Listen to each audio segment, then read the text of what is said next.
ship here, aren't they, and try to get things back on track. But it needs to start with pitching. And I know I said that in the first one, but Wasatch, the first 4 innings of the first game, they were throwing about 50% strikes. And when you aren't throwing a lot of strikes, there are some factors that then trickle in here, Tyler. And some of those are your defense is not as consistently ready now. If you're a varsity baseball player, I don't want to make excuses for them. You better be ready on every single pitch. But the truth is, it's easy baseball.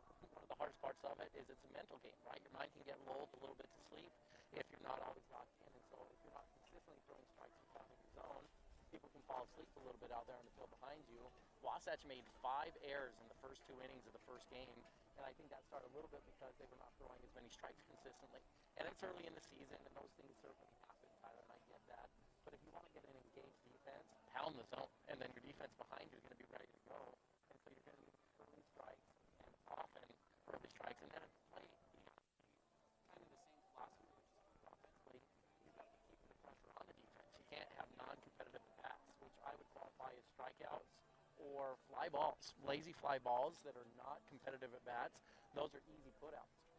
If you go through the sequence, right, a strikeout, Tyler, all it requires is the pitcher and the catcher. No one has to do anything. No pressure, no other opportunity for another fielder to make an error, to bobble a ball, miss a throw, or something like that. A ground ball is your best case scenario because it's ball in play. You got to catch it on the dirt, and then one guy's got to throw it over to another guy who's got to catch it. So you amplify the opportunities for possible mistakes there.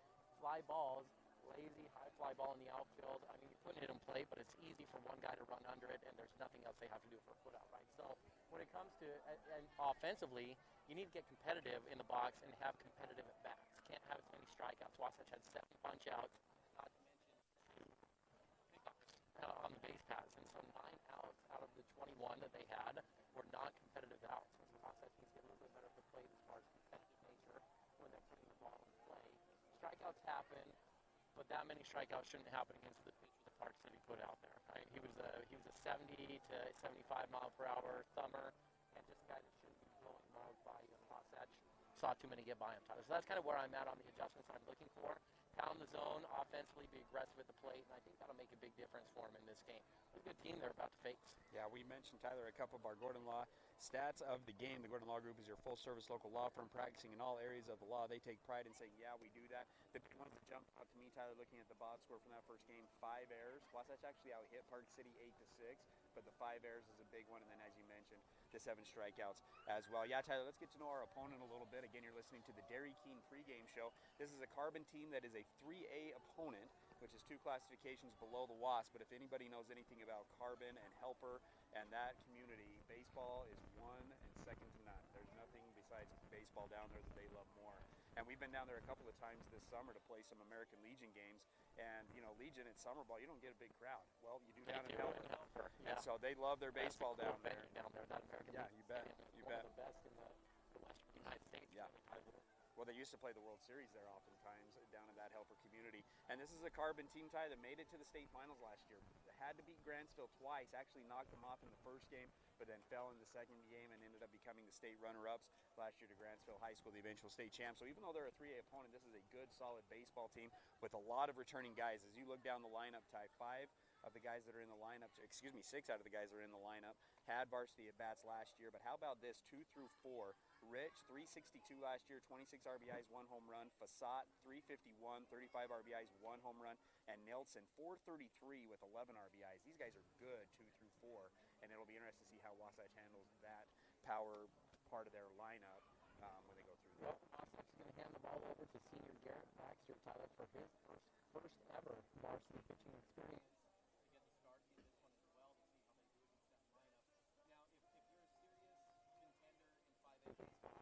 You just have to win the 3A games, right? There's no way. That's right. Tyler, I don't disagree with what you're saying about this Carbon team. And baseball, unlike some of the other sports, you can be completely neutralized by just one player, right? If you've got one pitcher up there that can deal, it doesn't matter whether you're 1A or 6A, a pitcher can change the whole dynamic of everything. And so we'll see what Carbon is able to put out there. The bottom line is Wasatch is going to have better athletes on their team than Carbon. How do they stack up against this team that, again, on paper, they should be able to beat? And I think that's what you hear sometimes in the community, Tyler, is, oh, well, if Wasatch was still 4A, Wasatch was still 3A, and people like to play the fire game. You want to give it a chance to prove it and back it up, right? If you really do think you could be a contender if you were still 3A.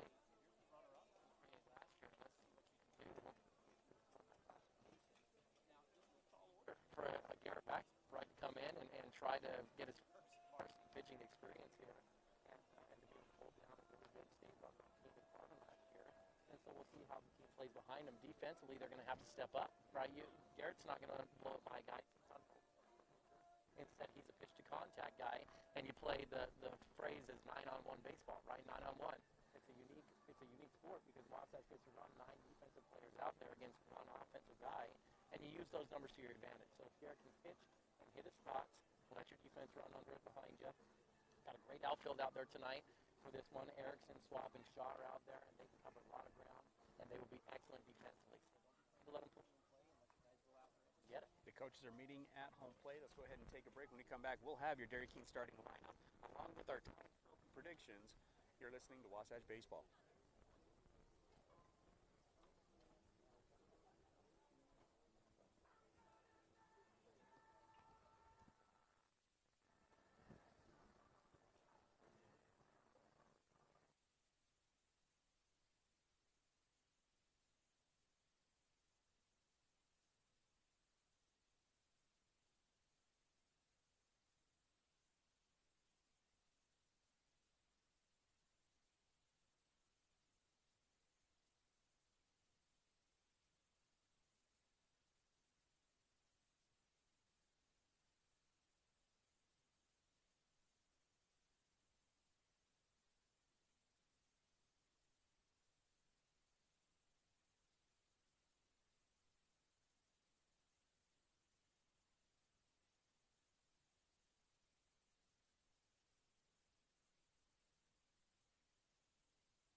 You're listening to the Dairy King pregame show live from Desert Hills High School. The Wasatch baseball team set to take on Carbon High School. The Dairy King, winners of Best in State since 2008, proudly serving the Heber Valley since 1946. Great stuff over there at the Dairy King. Let's jump into our starting lineups today for both teams. First off, for the Wasatch Wasps, starting in center field and leading off will be Peyton Swap, 2 for 3 in his first game with a double, a run, and an RBI. Batting second, a junior, getting his first varsity start, Tragun. I take that back. He started multiple games last year in the outfield, just wasn't in the lineup on the hitting side of things. Really good defensive player, and we get to see him at the plate. Hits from the left-hand side. Chet will be starting at third base again today. Batting third, Cole Zimmerman will be in the cleanup spot, playing first base. Carter Bucad gets the start once again at shortstop. Jack Bluth moves down from the number 2 spot to the number 6 spot. He'll be playing second base. He had a couple of walks and an RBI in the first game. Fred McPhee behind the dish, getting his first varsity start at catcher. Started 1 game last year at shortstop. And then Erickson in the 9th spot, playing in left field. Yeah, Ty, pretty good lineup across the board here for Wasatch. A few players that you don't expect to go hitless that did in the opening game. Chet Wilson, Zimmerman, and Bucad all didn't get a hit, and that's your 3, 4, 5 hitters here in this one. See if they can rally and bounce back in that. Any surprises to you in that lineup? A little bit surprised with McKee behind the dish. I thought he was going to play a little bit more infield before we'd see him behind the dish. But I know Jackson Bolender likes to have Kelson Stocking behind the dish, and so there's probably some preserve the legs a little bit with that call there. And then, excited to see Tragun out in the outfield. I think there's a competition happening there between him and Pinter. You know, Zach Pinter and Pinter showed well in his first game. He went 2 for 3, and they had some big-time hits and big moments, and so Tragun's got to keep the pressure on him by having a good game as well.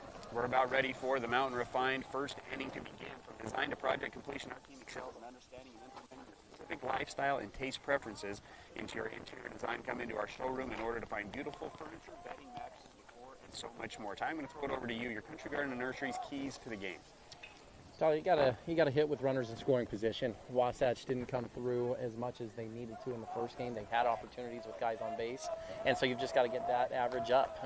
You'd like to see your hitters, good MLB hitters, will be over 400 with runners in scoring position. Your good quality hitters lock in when they've got RBI opportunities, and that's what you need to see here tonight from the Wasps. It's leading off for Carbon will be Hart. Didn't have varsity stats last year, but it's going to be a called strike one from Garrett Baxter. Garrett Baxter getting his first varsity action of his career tonight, getting the start on the mound for the Wasatch High School basketball team. It has warmed up a little bit. I can feel my toes now. Second pitch is low in the dirt for a ball. That's now 1-1. And Ty, for the listeners that don't know, you and I have spent the last, well, really almost a decade coaching Wasatch baseball. You were the head man for the last 3 years, and so know these players a lot on a very personal level. The Baxter name, for those that have been around the baseball community, it should sound familiar because he's the younger brother of Caden Baxter and Tag Baxter. They both were really good Wasatch High School baseball players in the program. Deep fly ball center field through Erickson. Not able to get it. It's going to bounce.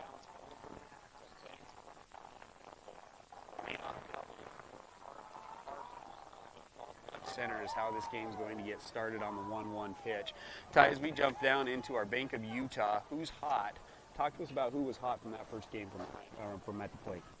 Yeah, Ty, it was the bottom of the lineup is who was hot. Wasatch, there were some players that got opportunities. Some guys that didn't play last year, specifically Sam Gagan, Zach Pinter, a couple guys into the lineup, and they were both excellent. Gagan got 2 knocks and really on the barrel well for most of the game, and then Pinter also got a couple hits, so those two are hot. And Peyton Swap has been hot for the last year and a half. I mean, the kid is unbelievable. He hit nearly 450 for most of the season last year. He had a couple base hits as well in that one. But those 3 players for Wasatch, Swap, Pinter, and Gagan, have been very good. Now notice 2 of those names are not in that lineup here in this game. Pinter and Gagan, it's their game to be down, and you're going to see Bolender and Shaw in for them. Guy on second base, nobody out. First pitch to the number 2 hitter is Rich. Again, last year, 362, 26 RBIs, and a home run. He swings at the first pitch, fouls it straight back for strike 1. It's down immediately. No runners on.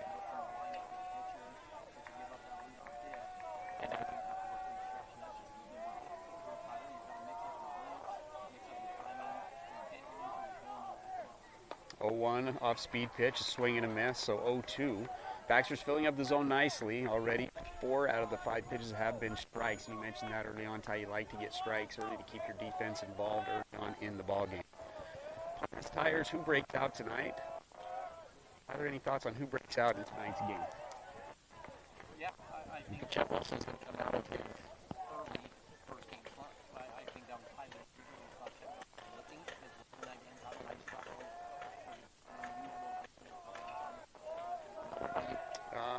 I like that pick. Well, and I'd go just the corners. Cole Zimmerman, Chet Wilson. There's just many games where they're both going to go hitless. Third pitch is fouled off, straight back. Fourth pitch is going to be low in the dirt. So a 1-2 count. Nobody out, but top of the first inning. Wasatch home team again today. I like how they've done this tournament, Ty. Instead of it being a true tournament, they've just scheduled 4 games. So you kind of know when everybody's going to play. Wasatch is home today. They'll be away tomorrow in both of their games. Just a lot more structure to the tournament. 1-2 pitch is delivered from Baxter. Low in the dirt once again. It goes off of Cray's face mask, and the runner is going to advance to third base. So a 2-2 count with the runner on third for Wasatch here. Nobody out. Still in the top half of the first. And lastly, Tyler, your UCCU. Who's the start for Wasatch going in this game today? I'm looking over to Tragun in right field, having been in the dugout with Tragun over the last couple of years. He's an energy guy, and that's what you need in this game. Either with energy. Creighton Fee also fits that mold, and with Creighton I think both of those names are guys. 2-2 pitch from Baxter is low and outside, making the count full after going 0-2. Baxter now throws 3 straight balls, and we find ourselves at a full count. Nobody out, still a guy on third.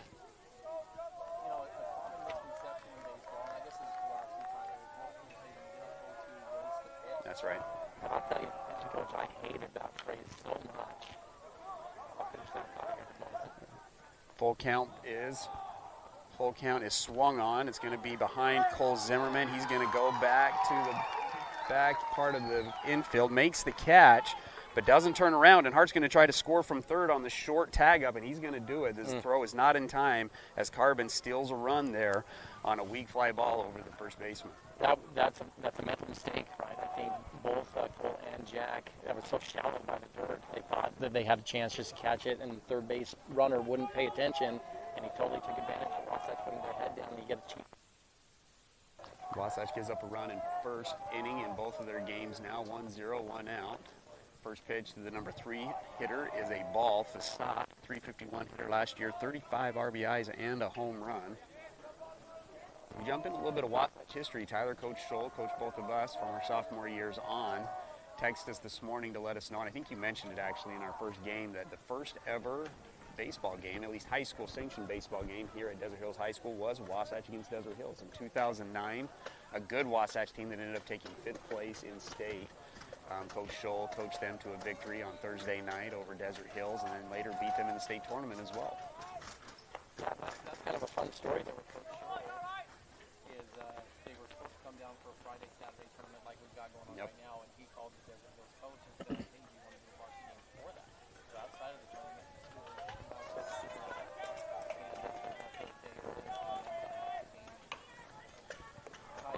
To finish off my thought there, that fly ball kind of got in with the wasting a pitch with pitchers.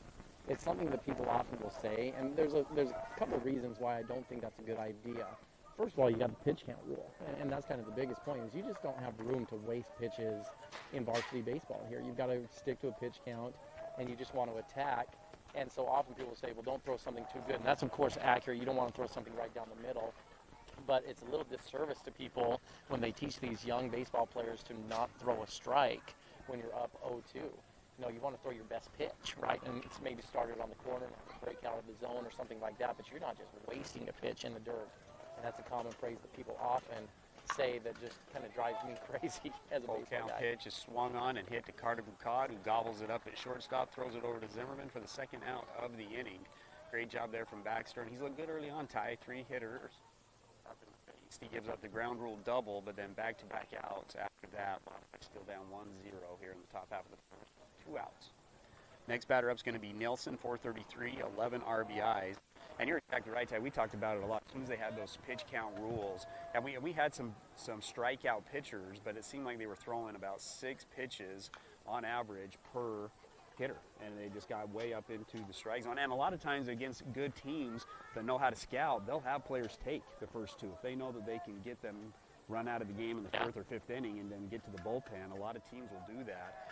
And so yeah, you want to attack early on, especially if you're a starter in high school baseball. Well, Tyler's another one's fouled back to go 0-2. big leaguers, they're not wasting pitches. No. I mean, they get out there and They want to go 1, 2, 3, and get them out.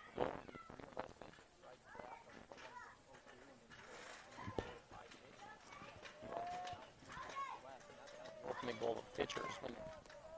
0-2, Baxter in the windup, delivers the pitch. It's on the outside part of the plate. Ooh, the Wasatch infield thought that was a strike, doesn't get the call, and we're going back to 1-2. Nobody on base. Carbon does get 1 run on a ground rule double. He advanced to third on a pass ball, and then a lazy tag up, and Wasatch just a little bit slow getting it in.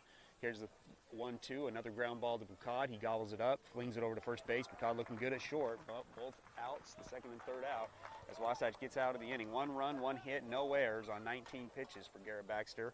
1-0, Wasatch down by 1. Up for the Wasps, Peyton Swap, Tragun Shaw, Chet Wilson.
Welcome back to the Mountain Refined first inning. Wasatch down 1-0 after the top half of the first on a ground rule double that ended up scoring for the Carbon Dinos. Wasatch set for their first at-bats of the game. Peyton Swap 2 for 3 with an RBI and a double in his first game against Park City. On deck will be Tragun Shaw, junior.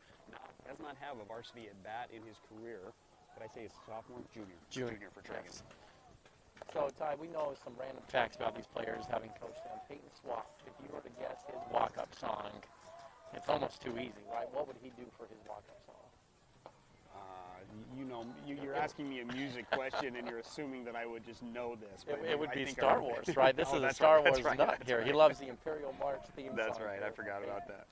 First pitch is a ball. Second pitch off the plate. No, he's going to call that a strike on the outside part of the plate.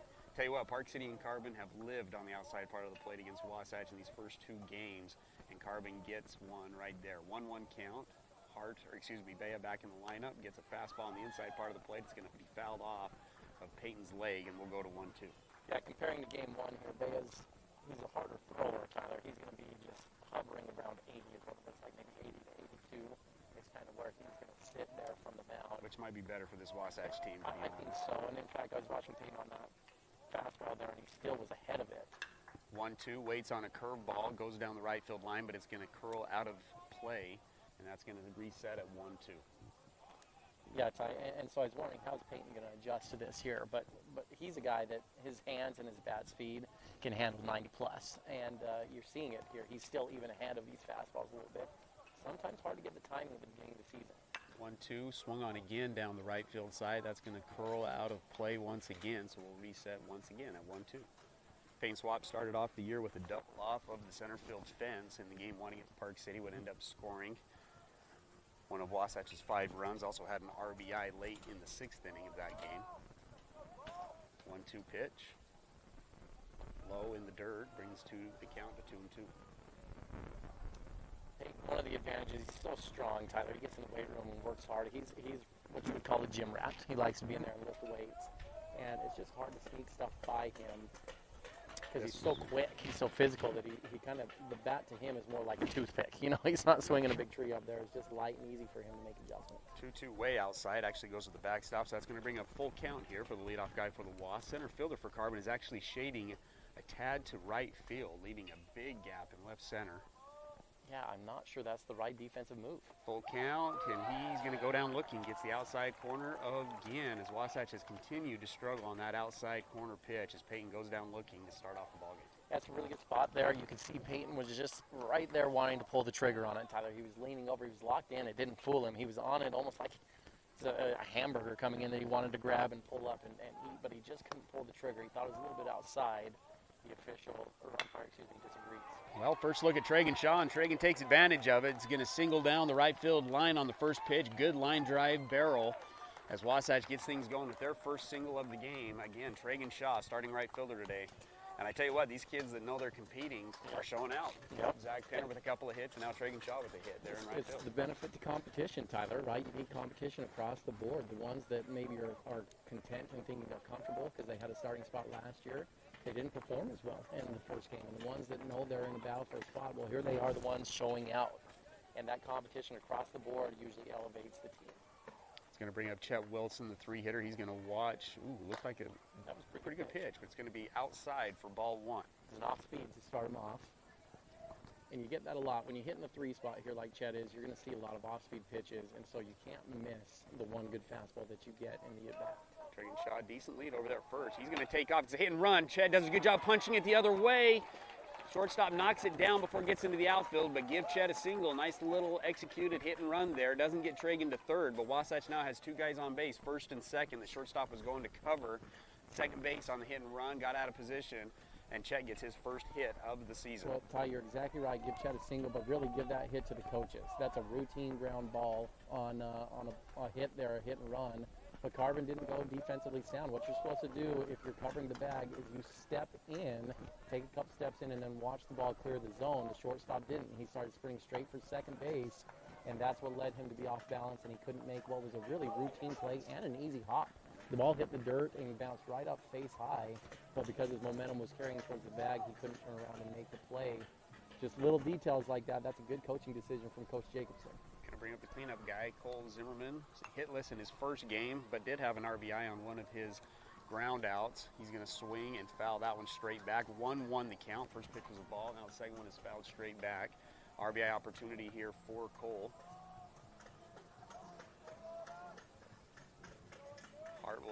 Bea will set. That ball's way outside for now a 2-1 That was a super changeup. For any of you that are old enough to remember Ken Griffey Jr. baseball, that was an off-speed pitch that needed a cutoff man to get there, Tyler. It's coming in so slow. 4:02 last year with runners in scoring position was Cole Zimmerman. The 2-1 pitch is delivered and outside once again, 3-1 count. I feel like Cole is just right on the verge, Tyler. He's had a couple foul balls that he is on the barrel, just a hair from getting on this thing. He could have himself a big day number 2 tomorrow.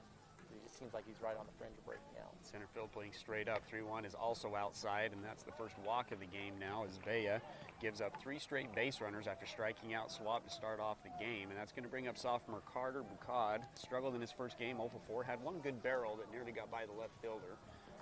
But he's going to have the bases loaded with another RBI opportunity here with 1 out. Wasatch struggled in these opportunities against Park City, and that ultimately ended up being the difference in the ballgame. Back in the windup is Bea. He's going to deliver the leadoff pitch. Big swing from Bucad, just missed it. It goes right back into the catcher for strike 1. Carter's an inside-out kind of hitter, Tyler. He keeps his hands in. It's a short, compact swing. He's not a big power hitter. Now a little off-speed pitch. It's going to be too low in the zone, bringing up 1-1. But with that, what you can see here just in the earlier turns, this is his 5th at bat now here of the day, it's almost like a little tomahawk action that he's got going on right now. He's struggling to get the bat on plane and maybe just struggling to adjust to the timing a little bit early on. 1-1 up in the zone, takes a hack, unable to catch up to it, and now he's back down 2 strikes, 1 ball, 2 strikes. Interesting, the center fielder was playing swap to the right side. Now it's shifted over to the left-hand side for Carbon. Yeah, and Carbon playing with their corners in. Knowing the players. 1-2, he's going to go the opposite way, gets it right to the first baseman. First baseman does a good job of picking it, but he's not going to be able to get the double play. So they throw it to second base and get Cole Zimmerman going out to second, but it does score a run. And that was a hard hit ball there from Carter. Still a little bit behind it, but it was hard hit. Good play there from the first baseman. That was Facade that had the great pick with the backhand, makes a nice throw to shortstop, then wasn't able to get back to the bag for the double play.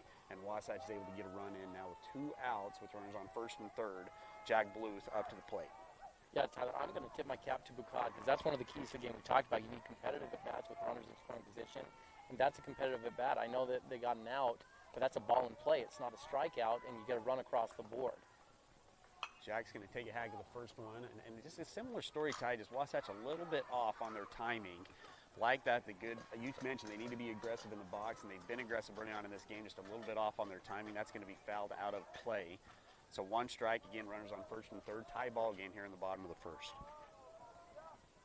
Bea sets. Back to that Bucad at bat, Tyler. It was clear he was making, would like to see him take that ball in the dirt and get second, but it was clear he was making a conscious effort to hit something on the ground, the way he was swinging. The pitches were coming in high.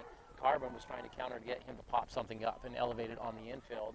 Carter was trying to chop down and get something on the ground, and ultimately Carter was able to get a competitive at-bat to get a run across the board. 1-1 pitch is low as well. Carter getting a big lead over at first base. Jumps back to the bag. Behind the dish is Vasquez, one of the returning starters for Carbon. Hit .304 last year with 19 RBIs. Is hitting 8th in today's game and has had a couple of nice plays behind the dish so far here in the bottom of the first. 2-1 count here. Jack, another RBI opportunity. It's got to be a point of emphasis from Coach Jacobson in getting those runs in when you can. Here's the pitch, 2-1. It's outside, 3-1. On deck for the Wasps will be Craig McPhee getting his first start of the season behind the dish. Start the thought early here, Tyler. 3-1 should be a hittable pitch. If we get a gap shot and steal a run in here, we'll see what coaches want to do. This should be a pretty hittable pitch for Blue. They will set, delivers. Carter does take off and hit the ball for it. That's too bad. He had a great jump there and found the play there. Carter should be able to get around the third. In the gap, he's scoring. Craig McPhee now up for the Wasps. First varsity at bat of this season. Had a couple of at bats last year. Didn't get a hit. Starting behind the plate. Wasatch was good from the 7-8-9 spot in game 1 with Stocking, Gagan, and Pinter. We'll see what McPhee, Bolender, and Erickson can do in those 7/8. Man, I tell you what, Bolender at 8, that's a nice That's little RBI yeah. spot there. If you can get him up with guys in scoring position, that could be a good move. First pitch inside, ball 1. Baez struggling a little bit, finding the zone. Has walked 2 guys in the inning. Wasatch with bases juiced, 2 outs, looking to take their first lead of the season. Have yet to take a lead here in the 2022 campaign. The 1-0 pitch, swung on, high fly ball to left field. Shouldn't be any problem for the left fielder. If he drops it though, Wasatch could score 3 with how high this thing is. Shortstop actually goes out and catches it, calls off the left fielder. And that's going to do it for the first inning. Wasatch ties it up, 1 run on 2 hits, no errors, 27 pitches from Baez. Wasatch finds themselves tied in a 1-1 ball game. Coming up for Carbon, O'Neill, Bea, and Henry will have the top half of the second after this. All right. You want to take this one? Yeah. And then I'll report on, like, just bring up softball 3-0, soccer 1-0.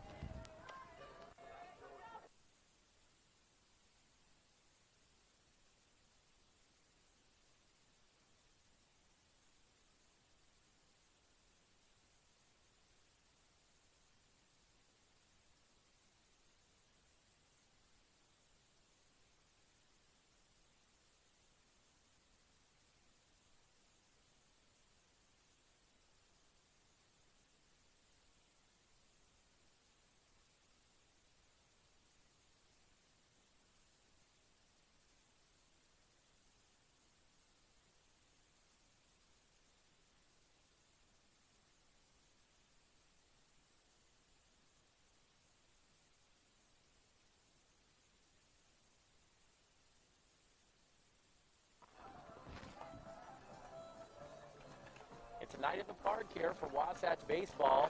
We're happy to bring the action to you for a Desert Hills High School Wasatch taking on Carbon. And this is the top of the second inning, tied up at 1-1. Wasatch responds. Second inning action together is going to be brought to you by Wasatch Back Flooring. From the words of Wasatch Back Flooring customers, from start to finish, the entire transaction was honest, professional, and meticulous. Highly recommend Wasatch Back Flooring paint. Thanks, Dan, and your team. Inning action for Wasatch. Yeah, and also sponsors of our Wasp Rewind. If those of you that are fans of our Crossing the T show, there's so many baseball games that are happening during the week that we're just going to fill you in on all things Wasatch sports as the games go on the baseball side of things. First pitch of the second inning is in the dirt for ball 1. The softball team's out to a great start. They're down here at St. George and went 3-0 today, including wins over Clearfield and Olympus. So they're out there looking good. A little bit of action in the bullpen already. Sam Gagan out throwing right now. Also, the soccer team got their first win over Timpview High School. A little bit of a bittersweet win for me, Ty. Matthew Wheatley's a neighbor, a ward member, and he's the head coach down at Timpview. And in talking to Matthew, he said, yeah, we might struggle a little bit this year. And he had to start off with defending state champs Wasatch and Coach Henry. And so Wasatch is currently 1-0. Played today. Haven't heard an update on how they've done. 3-0 now as Baxter, after missing low, tries to make the adjustment but misses high on those 2 pitches. Yeah, yep. No. 3-0 pitch is in there for a strike. Yeah. But congratulations to the softball team. They're good, Ty. They've got a couple of girls as well that are part of our WAS on campus that we'll get you updates on as they begin their seasons. Ball 4, as O'Neill will get the walk to start off the second inning. Wasatch had been perfect going into this inning on getting the leadoff guy. Last inning they gave up the ground rule double. So after going perfect against Park City in their first game with getting the leadoff guy out, struggling a little bit in this one as the leadoff guy is on, and Baxter will go to the stretch. Again, reminding our infield, Chet Wilson, Carter Bucad, Jack Bluth, and Cole Zimmerman. Cole Zimmerman's been good over at first base defensively so far this season. Baxter sets, takes a peek, delivers the pitch. It's up in the zone. It's a high pop fly over to left field. Crew coming in. He was playing pretty deep, comes in, makes the catch for the first out of the inning. You shake your head a little bit, Ty. Looked like he was maybe lost that one a little bit as it was coming down.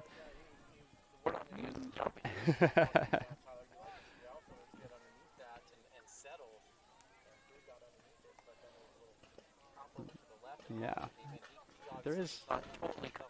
There is a slight breeze going out to the outfield as we get going in this game. We picked the perfect spot that there is no sun on this spot throughout the whole entire day. We're still in the shade.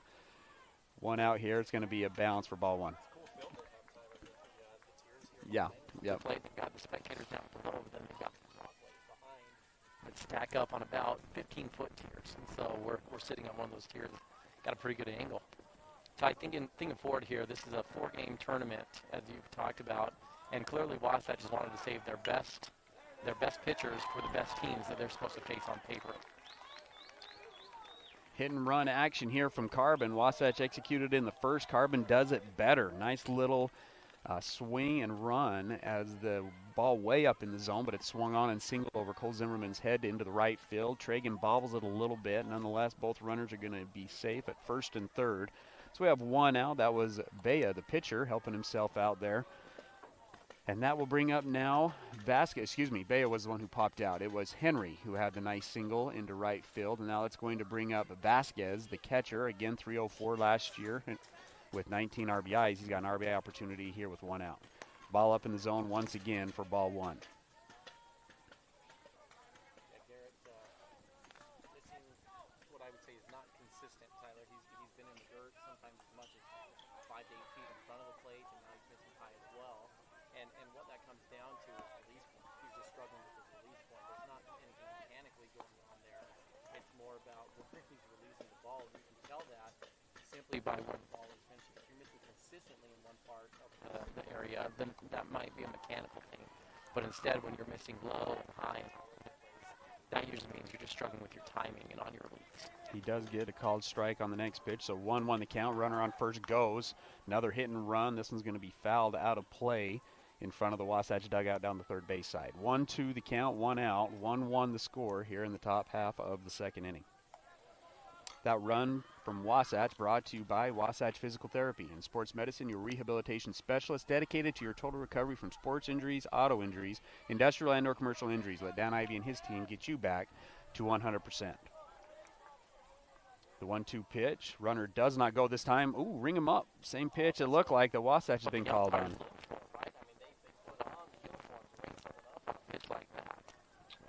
Ring him up, pass him back. Didn't get it. Going to be a 2-2 count. Does that look like a similar pitch to what Peyton Swap was rung up on there in the first inning for the Wasps? Coming up for the Wasps will be Bolender, Erickson, and Swap after the top half of this inning. Wasatch is able to get 7 hitters through that first inning. Only results in 1 run as they leave 2 guys on base. 3 guys on base, right? Bases were loaded when the inning was over. First and third. 1 out, still 2-2 the count. Vasquez, the catcher, up for Carbon. 19 RBIs last year. Carbon runner-ups in the 3A. Runner on first is going to go ahead, gets a big jump ball in the dirt, doesn't get a chance anyway. It's going to actually squeak through, but Cray did a good job of slowing it down. Runner isn't going to advance home, and so we have runners on second and third now with a full count, 1 out. Important moments here in the first game of the day. That's really where Wasatch lost control in the second inning. They had some errors and the wheels got a little bit wobbly. You don't want to give up runs here in any kind of cheap fashion because it's hard to make up that ground if you get too big of a hole early on. Not a bad walk as it is ball 4s. That's going to load the bases, so now you have a force anywhere. We're going to have a speed-up runner come into the game. But you never want to walk the 8-9 Sure. as well. But you do keep a double play in order to one of either your younger hitters for Carbon or one of your less successful. So that's kind of where the 8-9 are often reserved, especially early on in the season, is guys that don't have a lot of experience. And so you're trying to get them a little bit more comfortable pitches to hit, or they just frankly aren't as consistent at the plate. And so we'll see what we've got here with Carbon and Castro. But what you usually like to do at 9 is put some speed there, kind of use it as a second leadoff spot, if you will, and sneak that in. So double play is a little bit more challenging, but it is in order here. See what the defensive stand is going to be. Corners probably in. Try to twist it up, the normal style up the middle with Buchan and Bluth, it looks like. This coach's timeout brought to you by Mirror Lake Station, voted best donuts in Utah. Mirror Lake Station is your stop for gas, groceries, and goodies. New owners David and Kristen Wade invite you to swing by and say hello this season at Mirror Lake Station. David Wade, one of the owners there, one of the Wasatch greats, in my opinion. Oh, he's a great baseball player. Great baseball player. Catcher. was the MVP of the Roberto Clemente tournament down in Puerto Rico his senior year. After the timeout from the coach, it's a ball 1 to the number 9 hitter Castro. He's got a great story, Ty, as he was trying to get recruited and went and played a little bit at College of Eastern or Northern Colorado and then down to Dixie State, but he had a hard time getting recruited out of little old Wasatch High. So they said you're only a second teamer and you're 3A. Well, the first teamer got drafted. He was only an MLB All-Star. Only an MLB All-Star, and he kept trying to tell people that, like, hey, yes, I was second teamer, but the first teamer's getting drafted. You know, I think the next step down is D1, not getting recruited at all. Yeah, that was 2-0 now the count. That was John Buck, John Buck. He was behind the Taylorsville great. Played for several teams, kind of a journeyman in the MLB. When he was with the Blue Jays, though, right. he became an all-star, had a really good career. 2-1 now the count after the called strike on the third pitch of the at-bat. Still 1-1. Bases juiced with 1 out. Baxter sets, takes a peek at the guy at third, delivers the 2-1 up in the zone again. Now 3-1 the count. No more action over here there in the bullpen. Looks like that is Gage Sheesh. Oh yeah, Gage Jr. So we've seen Sam in the bullpen and Gage Sheesh. Sam a senior, Gage a junior. 3-1 pitch. Baxter sets, delivers. That's a strike that's going to be up into the infield. So the infield fly will make it. So that is 2 outs now. Great job from Baxter of battling through that at bat. And now that'll bring up the leadoff guy, Hart, who had a ground rule double to start off this ball game. See if Wasatch can get out of the inning. 2 outs, bases loaded. Haven't given up a run yet in this inning. 1-1 currently the score. Ty, that's a great job from Garrett, and I want to tip my cap to him there. 3-1, bases loaded. You got nowhere to go but to throw a strike. And he knew it, and he said, come and get it to the 9 hitter, had the ball in a good location up in the zone, and was able to get the infield fly. Gets him swinging at the first pitch here. It's another lazy fly ball. This one into shallow right. Jack Bluth going back, makes the catch, and Wasatch gets out of the inning. Good job from Garrett Baxter getting out of it as Wasatch gives up no runs on 1 hit, no errors, and Carbon will leave 3 guys on base. Up on deck for the Wasps, Jackson, Bolender, Crew Erickson, and then we're back at the top of the order with Peyton Swap.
You're listening to Wasatch High School Athletics, Wasatch Baseball in action this evening. Friday night lights here at Desert Hills High School. Wasatch and Carbon are squaring off in the bottom of the second inning. Brought to you by Wasatch Back Flooring and Paint. And Wasatch and Carbon all tied up at 1. Tyler, fun talking about, some old Wasatch greats and David Wade, sponsor here, Mirror Lake Station owner and a supporter of Wasatch High School Athletics now. But it got me thinking, there's some good stories there with David Wade. He's got a fun one where in college his team got in a brawl, but he was the bullpen catcher and climbing over the fence. His gear got caught on the fence and he got caught hanging upside down while the brawl was there a reason of brawl during the Wasatch Carbon game? Is there something? There's a little something to that. We'll get to that a little later on. What's that about the 4th or 5th inning? We'll get to, we'll talk about some Wasatch history. There we go. And that's one you do want to hang around for. That's a pretty legendary story there between Wasatch and Carbon. But I'm curious, you've been around Wasatch baseball now you're pushing 15 years. Yeah. And, stories that come to your mind like that are just some highlight moments Wasatch baseball. And obviously, we'll get back to the action here as Bolender is down 2-1 in the count after fouling off the first one in a couple balls. But just something to throw out there to have you think I'll about think with some about good that. Wasatch baseball moments. Jackson Bolender, 2-1, like you said, 339 last year with 15 RBIs. Swings the ball on the outside part of the plate. It's going to go into the Bermuda Triangle over there in right field, but the center field was able to track down that ball, and that's going to be the first out of the inning. Jack just a little bit on his heels on that swing. Ball's on the outside part of the plate, didn't go with it. Pops up, and that's going to bring up the number 9 hitter now, Crew Erickson, currently playing in left field. Was 1 for 4 in the first game. His lone hit came on a drag bunt down the third baseline and ended up scoring after getting on base. Love Crew Erickson at the 9 spot, Tyler. That is such a weapon for Wasatch. Big, powerful, and fast.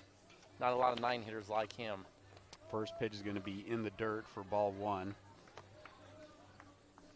You know, the one that came to mind that we were just talking about was my first game down here at St. George was against Pineview High School, and it was a good team. And we put out senior Aiden McGoffin, who just threw a gem of a game, complete game.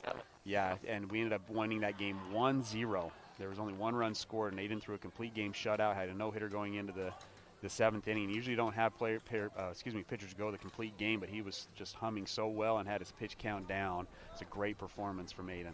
1-1 count after the called second strike. He's going to go drag bunt down the third baseline, but that's going to go foul, and he's going to fall behind now 1-2 as we go into, again, Wasatch with 1 out. Coach Ken Purdy making an appearance. Yeah, the legends, right? Start looking in the crowd, Yeah. and a lot of old Wasatch Should have a faithfuls good and crowd coaches tomorrow, here. Ty, after the students get out of school today for spring break. I bet a lot of people are coming down south for the weekend and into next week. Ball 2, making the count now 2-2. That Aiden McGoffin name is a fun one to bring up, though. That wasn't his only gem that year. If you remember, he had the play-in game for Wasatch against Provo High School, and Wasatch and Provo were tied for the final spot. This is pre-RPI, where everyone gets to make it to the state tournament, and Aiden went another complete game gem, won that one 2-1. And I guess the kicker there is Brock Cloward, a senior, hit the go-ahead home run late in that game to give Wasatch the 2-1 win in that state tournament game. That was another fun moment that year. Aiden had some big moments to compete in that senior season. Ball up in the zone for full count. Crew's going to foul off the full count pitch. 1 out after the pop-up to lead off the inning. Crew Erickson again, a junior, starting in left field. Full count pitch is inside for ball 4. Good to see Crew get on base. Runner. We'll see what Coach Jacobson decides to do with the leadoff man, Peyton Swab, coming up. Peyton struck out looking his first time up. Peyton loves to get after it early, but do you hold him off a little bit and try to get Crew in motion and get him into scoring position? Swab was 2 for 3 in the first game, got on base 3 out of 4 times. Love to get a man in scoring position with him here. Tragun Shaw on deck, was singled his first time up. Pitch is inside. I think that got him. Got him. No, Peyton doesn't want to. They're not going to give it to him, so it's going to be 1 ball, no strikes. It did look like it nicked the uniform on the way through. Peyton did kind of the ballerina pirouette spin out of the box and thought it nicked the uniform. But he's the kind of hitter you'd rather have up there anyway. You know, 1 base is almost too easy when Peyton can get you 4 just like that. Long pause. Crew's going to take off. Inside pitch is a ball. Good throw from the catcher, but the second baseman can't handle it, and Crew's going to get in there safe for the stolen base. And that moves somebody into scoring position for Peyton Swab. Yeah, that was interesting. Good throw, you're exactly right, but kind of a lazy throw. He went from his knees. He never came up and actually fired, and there wasn't enough mustard on it, Tyler, to get there. It looked like it was on line, though. 1-1 count. Swung on high to the first baseman. I think there's going to be a collision, maybe. Almost a collision as Peyton avoids it, but that is an out as the first baseman makes the catch on the high pop-up. Last year, listen to this stat, 540 was what Peyton Swap hit with runners in scoring position towards the end of the season. And you remember, he got off kind of to a slow start and then really turned it on once he saw that better pitching that we talked about. 2 outs now, still a guy on second base. Wasatch 0 for 1 today. Peyton's been a starter for Wasatch since he was a sophomore, Tyler. And there seems to be something to slow starts for him. You know, he got off to a slow start his sophomore year and was really kind of in his own head. Junior year, same kind of way. And he ended up having an outstanding season. Not so much a slow start this season, right? Had a great first game, and it looks like maybe he's broken out of that slump a little bit. and hopefully he can continue that strong streak. Another swing. This one fouled straight back from Tragun Shaw. He looks to be on the barrel. He did watch ball one, so it's now 1-1 count, 2 outs. Crew Erickson on second base. 1-1 the score on the Dorries Dental scoreboard. Crew good speed. Anything in the outfield should be a run for the Wasps. He should be able to get things going. Off speed pitch this time, and Tragun again on the barrel, but this one's going to go foul. Barely foul, making the count 1-2. On the barrel is the right term for Tragun Shaw so far in his first 2 at-bats. There's been several hitters that have kind of had foul balls, but they were kind of chip shot foul balls. Tragun's hitting it on the barrel hard, Tyler, and his timing looks really good. It has nothing to do with his sky blue batting gloves. No, not sky blue. A lot of people, or Salem Hills. 1-2 count. Crew with a huge lead at second base. Bea's going to go ahead and step off the back of the mound and reset. See if Carbon puts on any play here, because Crew had a huge lead there. Shortstop's going to play right behind him. Playing with him a little bit. He's going to bounce back. He shows the glove. Crew gets back in time, but it is close. And we're going to reset. Still 1-2 the count. Tragun Shaw singled in his first varsity at bat of his career right down the right field line. Good barrel over the first baseman's head. Bea taking a while to get the sign in from the dugout. Now he'll set, takes one look at Crew, and delivers the 1-2. Swung on. This time it's down the left field line. This one's down. Tragun's going to have extra bases. Crew's going to score, and Wasatch has their first lead of the season. Tragun Shaw 2 for 2 with a single and a double, and make that second double an RBI double as Tragun Shaw gives Wasatch their first lead of the season, 2-1 here in the bottom half of the second. So far, it's different. It's different kind of baseball from Tragun Shaw, Tyler. His first at bat, inside hard one, and he rips it down the right field line. Gets his hands through, mechanically sound. That time he's got 2 strikes on him, and that's a defensive missile, right? That's an outside pitch because they're saying, well, he ripped one to the right side on the first at bat, and he sends a missile over there down the left field line. So Tragun Shaw has covered the whole field already. Big time 2 RBI hit. He's got the run for Wasatch, and now he's got the second inning RBI. Shaw carrying the load early on for the Wasps. Opportunity with guys in scoring position. First pitch is in there. He's going to swing. There's a big hole over there to the left side. He gets it through. Tragun Shaw's going to round. He's going to score easily. I said to the left side. That was to the right side as Chet Wilson now 2 for 2 with an RBI. Still not a great barrel shot there from Chet, but does a good job of finding the hole in the infield. And just like that, Wasatch up 3-1 here in the bottom half of the second. Yeah, he was kind of the prediction for the breakout player of the game that we talked about, Tyler. And Chet so far making good on that. 2 hits already in as many innings. Shaw and Wilson getting it done at the 2-3 set.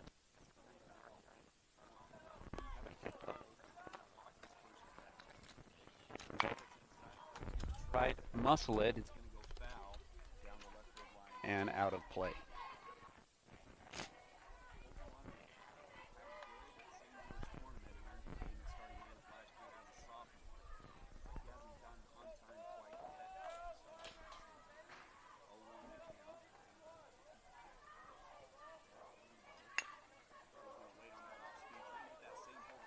Chet hustling down.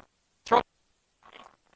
Chet's going to go from first to third, and the first mistake of the game goes to Carbon as the second baseman there, Henry, easy play, just threw it over the first baseman's head. It's not a very tall first baseman down there at Boston. Not very tall. He just threw it over the first baseman's head, and Wasatch gets their first break of the game. Yeah, Tyler, I mean, that's as easy to play as it gets. Nice, easy pop. You're throwing from about 45 feet away. And sometimes that causes people to get a little bit of alligator arms. They're afraid to zip it over there because they're so close. And Wasatch see if they can capitalize on a pretty big blunder. First and third, 2 outs. He was a part of the pod. Still hitless. He did have an RBI in the last at bat. Grounded out to the first baseman. 0 for 5 does give him the RBI. Yeah, and if he can get that same type of hit that he had last time, there's a pretty big hole over there. Is there?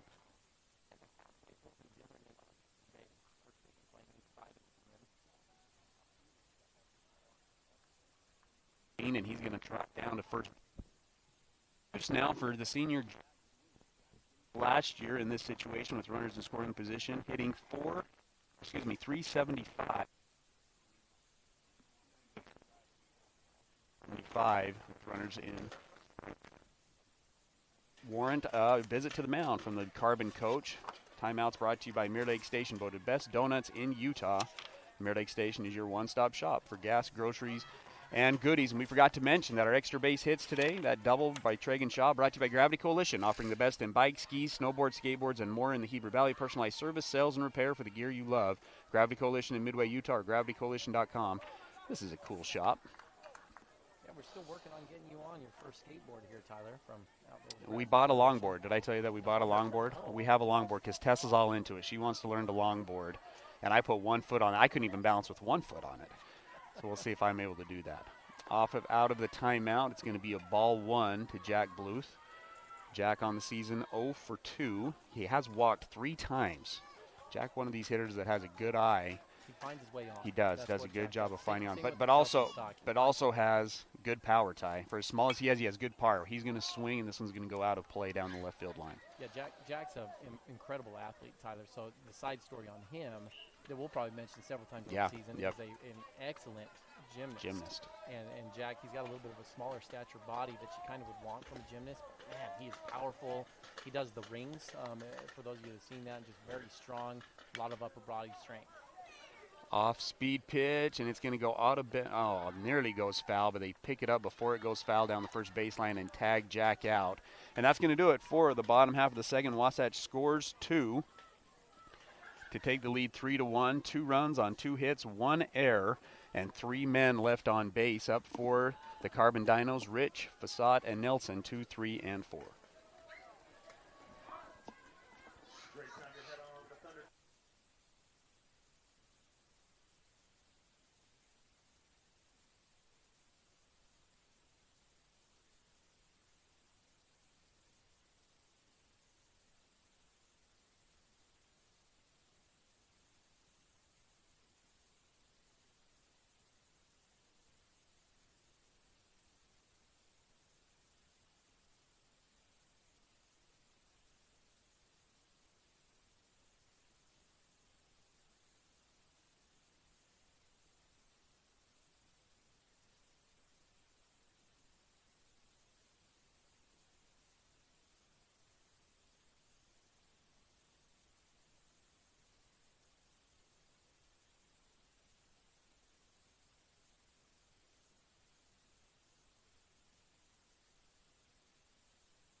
They got their first lead of the season after the bottom of the inning. They fell in their first game against Varsity 6-5. Wasatch has been playing well. Tragun Shaw and Chet Wilson both with 2 hits in the game already, and they've helped Wasatch jump out to this early 3-1. Third inning action is getting ready. Wasatch. This third inning brought to you by Wasatch Napa Auto Parts, your local Napa stocks auto parts, tools, and equipment, and many other items for heavy-duty trucks, marine, and farming equipment. Stop on in today. That's Wasatch Napa Auto Parts. Yeah, 2 innings pitched for Garrett Baxter, 2 hits, 1 run, 2 walks. Only 18 strikes out of 38 pitches, though. But he's done a good job so far, giving Wasatch the lead as we go into the top half of the third. First pitch of the inning is going to be a called strike on the outside part of the plate. Craig McPhee, the junior, behind the dish tonight for the Wasps. Yeah, really not where you want to be on balls and strikes there, Tyler. 18 out of 38, but that doesn't tell the whole story, right? Last inning, he had some runners in scoring position, and on back-to-back pitches, he was able to get some pop-ups on the infield. And so even though he had about 7 balls that went in that sequence, he still was able to get the job done. Rich is going to swing on the second pitch, and it's going to be a base hit down the third baseline. Gets right by the bag. Rounding first, Crew Erickson going to try to get it in quick, throws offline, and just like that, Rich with another first batter double. This is the second time in 3 innings that Carbon's able to lead off the inning with a double. It's going to bring up Fasad, the number 3 hitter. He grounded out to the shortstop his last time up. Again, hit .351 last year with 35 RBIs. He's going to get a chance at an RBI situation here.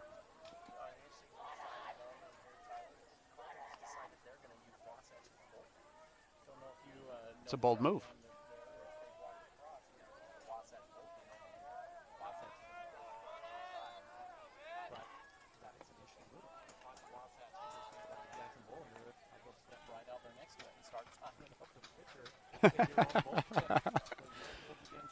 And would you put it past Jackson Bolender to go and do that? Last year he tried to convince me, I've got a second year, got a break on the field. He tried to convince me, because I was his pitching coach last year, that he wanted to go out in pregame and just do kind of what Zach Greinke does and just sit cross-legged behind the mound, right. looking like a crazy man, because he has, he's got his long crazy hair, his glasses, and he looks like, one of our coaches called him the grave digger. And so wondering if he wanted to go out and do that. I probably should have let him. But Oh, yeah. I thought that was maybe frowned upon. 0-2 count as the second pitch is fouled off. Nobody out. Runner on second. Baxter on the mound for the Wasatch with a 3-1 lead here in the top half of the third. Leadoff double from Rich. 0-2 pitch. High in the zone for the first ball of the at-bat. on campus, we mentioned that in game one. Numerous Wasatch baseball players out and about. I talked to Kenan Bay's little brother. He's up there at the school in Montana playing right now. Kelton Stocking down in Alabama. Chandler Stocking. 1-2 pitch. Is it going to be smoked down the left field line? Crew going over. We're blocked. Does he make the catch? I haven't seen it. And are they going to double it up? How about that?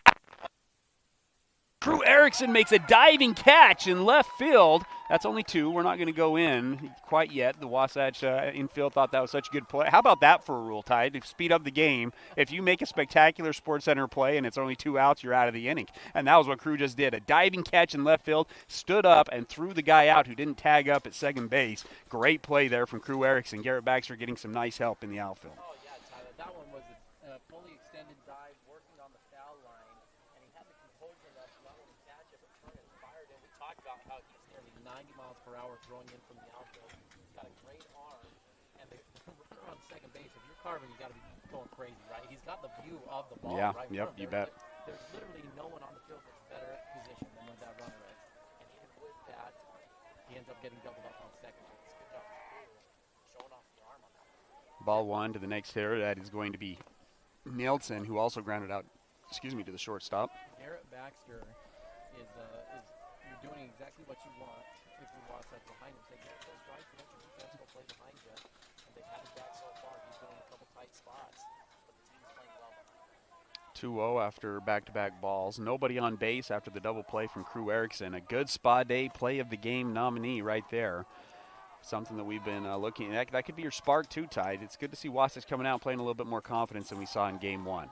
3-0 now as Baxter throws 3 straight balls to the cleanup hitter Nielsen. 433 last year. Had in the box, 11 RBIs. Baxter sets in the windup, down 3-0. Delivers the 3-0, and it's a strike. 3-1. Good job from Baxter coming back. Despite the balls and strike situation, only 2 walks through 2 2/3 innings for Baxter.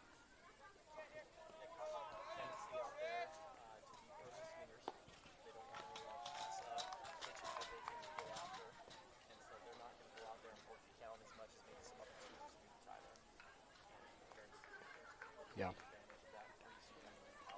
That is ball 4 right there, so that's the third walk of the appearance here for Baxter. Just didn't come to his balance point on that last one, getting a little bit fast in his motion. And that's going to put Nelson on first base, and is going to bring up O'Neill, who walked in his first at bat. First pitch is going to be up and in. O'Neill, the left fielder for Carbon. So kind of the strategy here, Tyler, in talking with the coaches, is when you got a 4-game series, one of these games is going to depend on the bullpen team. And I think this is the one that anticipating is a little bit more of a bullpen team. I feel like Bolender's going to get you at least 5. And then they really like Jackson Kelson, who's probably going to be the second game starter tomorrow as well. Jackson Kelson was behind you in the spring, and he went 7 innings with only about 80 pitches. And so they're hoping that those guys can be into the game pitchers. You're probably going to see him spend it. So if Derek can get to 4 in this one, or even 3, if you can get out of this one without giving up a run, he's definitely done the job that he's asked. 2-1 after O'Neill swings at the second one in the dirt and fouls it off down the third baseline. So 2-1 to count after a ball on the third pitch. 2 outs, runner on first. 3-1 the score. Wasatch ahead by 2. Baxter sets in the stretch, delivers, swung on down the third baseline, but just foul. Chet doing a good job of protecting that line, and that's going to bring up 2-2 the count. Mackley McPhee, also a softball player playing down at Salt Lake Community College, going back to the Wausau campus. Soccer players, any soccer players playing off of last year's team that you know? Seven. Off of last year. Man, we're going to be busy once we actually get all these Wausau campus down. Swung on pitch deep into center field. Peyton Swap going back and not able to make, does make the catch. He's in the shadows. Can't see it. Great play from the outfield as Crew Erickson and Peyton Swap made great catches in the outfield to keep the score at 3-1 as that ends the top half of the third inning. Wasatch again ahead 3-1. Wasatch gets out of it on no runs, one hit, no errors, one runner left on base. On deck for the Wasps, Crane McPhee, Jackson Bolender, and Crew Erickson, 7, 8, 9.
Hit for the Wasps, the junior catcher. Last at bat, popped up to the center fielder. Watches the first ball go by. 1-0 the count, unless I missed a pitch as I was looking down. The scoreboard has 1-1. Swing and a miss on the next pitch. And I think we've got a 1-2 count now. I missed the first one. So a called strike on the first pitch, ball one, and then a swing and a miss, making the count 1-2.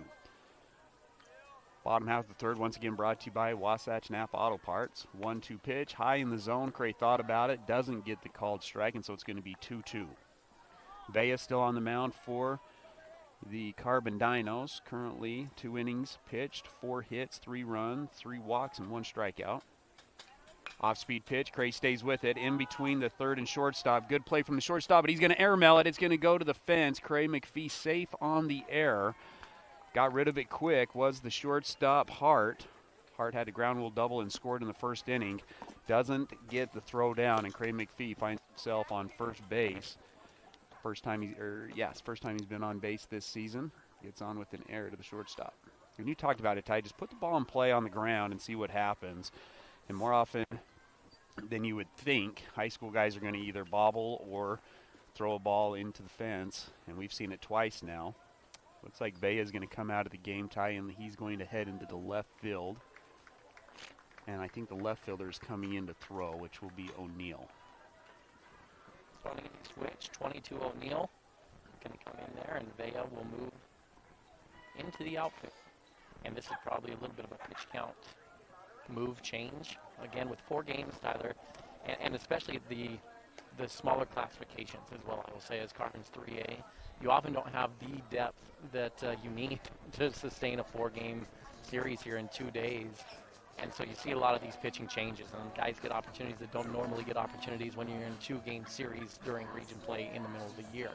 And so you can't changes during the game. Ty, did you have any other thoughts some of the Wasatch great moments that you remember? Yeah, so right off that 2009 season, Ty, was my first time being back off my mission, and I came down to St. George to watch my sister who was playing softball and stopped over to a game in Wasatch. If memory serves me right, they were playing Bear River High School over on the old field on the other side of town there by Dixie High School, and that went into 11 innings, 10 innings, 11 innings, and Brock Carlson led off the 10th inning with a huge solo shot that went into the Sun Bowl that's over there, that rodeo grounds, and Wasatch ended up getting that victory. And again, that team was pretty good. Cody Raymond, Brock Carlson, and they ended up taking 5th that year in state. And that was a fun moment to see. I mean, Brock was a freshman when we were seniors, and he was little. And so to watch him off my mission come out and hit one about 395 into the Sun Bowl was a lot of fun for me to watch down here. Well, he turned into a heck of a player, Tyler. Yeah. Probably one of the best shortstops to come through Wasatch.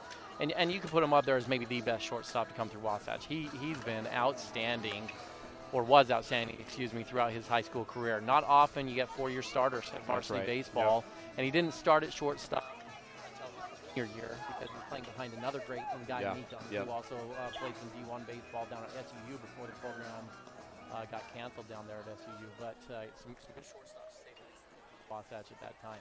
Well, Wasatch gets the leadoff guy on as we're back at it. Dorius Dental, by the way, offers no surprises in dental treatment. They're our sponsors of our scoreboard. 3-1 the score here in the bottom of the 3rd inning. Cray McPhee with the leadoff got on by an error by the shortstop. That's going to bring up Jackson Bolender, who's going to swing, bunt. But the ball's going to be above the hands. Jackson pulls back. 1 ball, no strikes. Again, now on to pitch for the Carbon Dinos. O'Neill started in left field. Now they bring him in to pitch. And Bea will go into left field.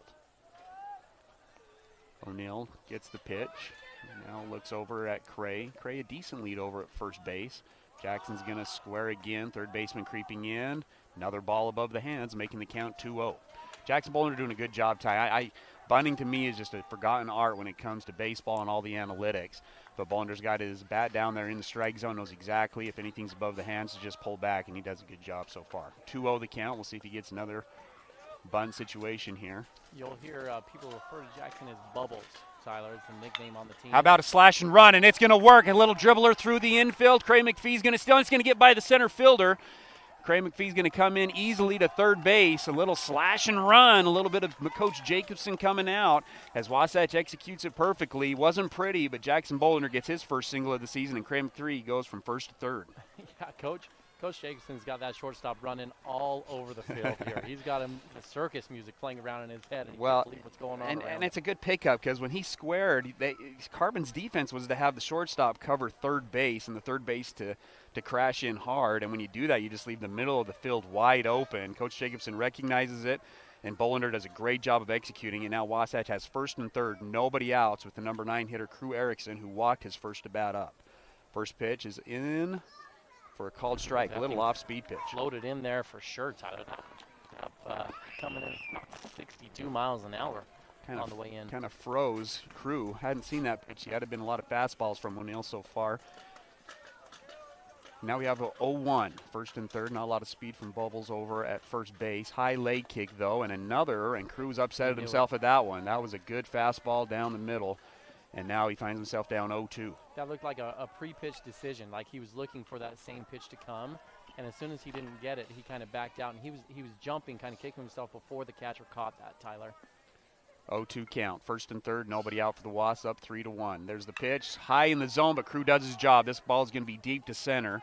Going to be plenty deep for Cray to score easily on the tag up. Give the RBI on the sacrifice fly to Crew Erickson. Good job there from Crew. 0-2 count. Does his job of floating it up and getting the ball into the air into the outfield. Tyler, such a difference in this game to the first game of just good quality at bats when you need to. These are team at bats, and Coach Jacobson has been preaching this all off season. We're going to have team at bats. We're going to do what we need to get the job done. And man, they are doing it well here. Well, and go back to Jackson Bolender. When you get your slash, that's not an extra base hit situation because you're going to be behind a little bit. You just got to get the ball on the ground. But Bubbles does his job in the team aspect of things. Gets Cray over to third base. You got the shakes in your voice like you're getting cold over here, I'm getting a little bit cold, Ty. This is going to be an interesting season. And Peyton Swab's going to get beamed in the back, and that's going to put Wasatch at first and second with 1 out. One of the gifts that we got this year for football is one of those battery-powered heated jackets, and I left it at home because I figured I didn't need it. Here's what the worry is, Ty. I brought shorts for tomorrow. This is going to be an exciting situation tomorrow. Sounds like you're going to the store tonight. Might be. Tomorrow's supposed to be a little bit warmer. That was what my thought was. But this spot that we're in doesn't see the sun. Maybe the tilt of the earth will shift just enough that we'll get a little bit more sun. First and second. It's going to bring up Tragun Shaw, who's 2 for 2 with a single, a double, and an RBI in today's game. 2 for 2, yet to get out in his varsity at bats. And he's going to do it again, Ty. How about up the middle this time? It's off the second baseman's glove for a base knock. Bubbles gets held up by Coach Jacobson. But now Tragun Shaw with a single to the left side, a single to the right side, a double to the left side, and a single up the middle. Tragun Shaw 3 for 3 today. Tyler, it's perfect. I mean, he could quit his career now, and he's got a spread chart that hits right field, left field, center field. And he's hitting 1,000 in his varsity career, 3 for 3. It's how you do it if you're Coach Baird here, because I beat you in NCAA baseball, and I've never played NCAA baseball again ever since I beat you. You got to go out on top. You took the coward's way out there all those years ago. It's going to bring up Chet Wilson, who had an RBI single his last at bat. Gets an off-speed pitch. It's in there for a strike. 4-1, by the way, Tyler. I want to do a quick Doria's Down scoreboard update. If you're just joining us, Wasatch in game number 2 of their 2 games today at the Desert Hills Invitational. They are leading 4-1 over Carbon in the bottom of the 3rd inning and threatening for more with the bases loaded with Wilson right now. 1 out. Second pitch is in there for a ball. 1-1. Now the count to Chet. How about that, though? We talked about the competition level, right? And we know this, and so we'll say it. The 9th spot is trying to be won by Shaw and Pinter, and then Erickson's in there as well. So I guess you could say the 8-9 spot with those 2 outfield spots. And, man, they've been good. Pinter got 2 hits in the first game, and you felt like, well, pressure's on Tragun. And so how did Tragun respond in his opportunity? Well, he's gone 3 for 3 in the first 3 innings. Already has an RBI, 2 runs scored. He's playing really well here to put the pressure right back on Pinter, and we'll see how he responds in his next opportunity. 2-1 pitch. Jeez, this wall behind us is not a flat wall, and one of these balls is going to come right at our heads. 2-1 is fouled off, making the count now 2-2 to Chet. Wasatch again up 4-1, bottom half of the 3rd. Bases juiced. 2-2 pitch. In there, fouled off by Chet. Does a good job of fouling off that outside pitch. That's the pitch that Park City got him on in game 1. Does a good job of adjusting, learning, and stays alive in this at-bat. Peyton at second base. Tragun Shaw at first base. Jackson Bolender at 3rd. 2-2 the pitch. Outside for ball 3. Full count coming up with still 1 out. Cole Zimmerman on deck for the Wasps. Chet with 2 singles in the ball game. First one was an infield hit to the shortstop. Second one found a little hole between the first and second baseman, which resulted in an RBI. 3-2 pitch is in there, and this one swung on the line. Drive to the left center. That ball's down, and Payton's got to slow up because he's past Bolender coming home if he doesn't slow up. Tragun's going to try to score for first. He's rounding first. Chet Wilson in there for a triple. Utah called it Ty. The Point S Tires breakout star of the game. Chet Wilson now 3 for 3, including a 3 RBI triple here in the bottom half of the 3rd. And just like that, Wasatch is up 7-1. Yeah, they've blown this thing open, and they've got Carbon on the ropes here, Tyler. See if Zimmerman can cash in again here. You get this last one across here in the 3rd, go up 8-1, and you can bury this team in the 3rd inning. How about that? Wasatch is peppering it all over the field here, and it's execution across the board, Tyler. Garrett Baxter is getting up pitching and saying, come and get it. Carbon is not getting the job done. Wasatch is hitting every part of the field up and down the lineup right now and just abusing Carbon here in this one. Carbon's going to cut it off with 1 out. Zimmerman just needs to get something through the infield or in the air. He's going to take ball 1 that's high and inside. Zimmerman still looking for his first hit of the season. Walked in his first at bat, and then had got on by an error by the second baseman in his next at bat. 0 for 3 in game 1. Did have an RBI in one of those at bats though. He's going to take ball 2 inside once again. This is a guy that Wasatch just likes. Doesn't have a great off speed, throwing a little bit harder than Bea, but a guy that you can time up pretty good, and Wasatch is taking advantage of it. Zim sets 2-0. High leg kick here from O'Neill, delivers the 2-0 pitch. Good spot there on the outside part of the plate, makes the count 2-1. Good take from again, field playing in for Carbon. O'Neill gets the pitch, takes 2 looks at Chet, now delivers the 2-1. That's down in the zone, make the count 3-1. Watch up 7-1. Carter Bucad on deck for Wasps. Zimmerman 3-1, hitters count. Walked his first at bat. Was able to get on by an error in his second. High leg kick, 3-1's in there. Hard ground ball. That's gonna, ooh, nice diving play from the shortstop. He takes a peek at Chet and almost doesn't get Cole in time. Chet freezes. Good job from Chet of making sure that ball was through the infield. He probably could have scored though, as the shortstop went to just throw it over to first. Tough break there from Cole. Good play from the shortstop Hart, who had an error earlier in the game, but makes a nice diving play there. And with 2 outs now, Carter Bucad will come up to bat, still looking for his first hit of the year. Did have an RBI on his first at bat this game. And again, Ty, for me, watching Cole, it's his timing. Just didn't have his timing quite down on that last at bat either. Another big swing here from Carter. And swing and a miss. That's going to bounce almost back to the pitcher. Did he call time? Can Chet go? I didn't see him call time, and we've seen that down in these St. George tournaments. In fact, we played a team from Vegas a couple years ago, I don't know if you remember this, Ty, and they were taking bases on plays like that, where the catcher just kind of taking his time, and they were thinking that there was a timeout called, and there wasn't. Didn't take One a strike chance there on that one. 1 strike here on Carter. Wasatch trying not to leave Chet stranded there on third base. O'Neill sets, delivers the 0-1. Nice off-speed pitch on the inside part of the plate. Make it 2 strikes, no balls.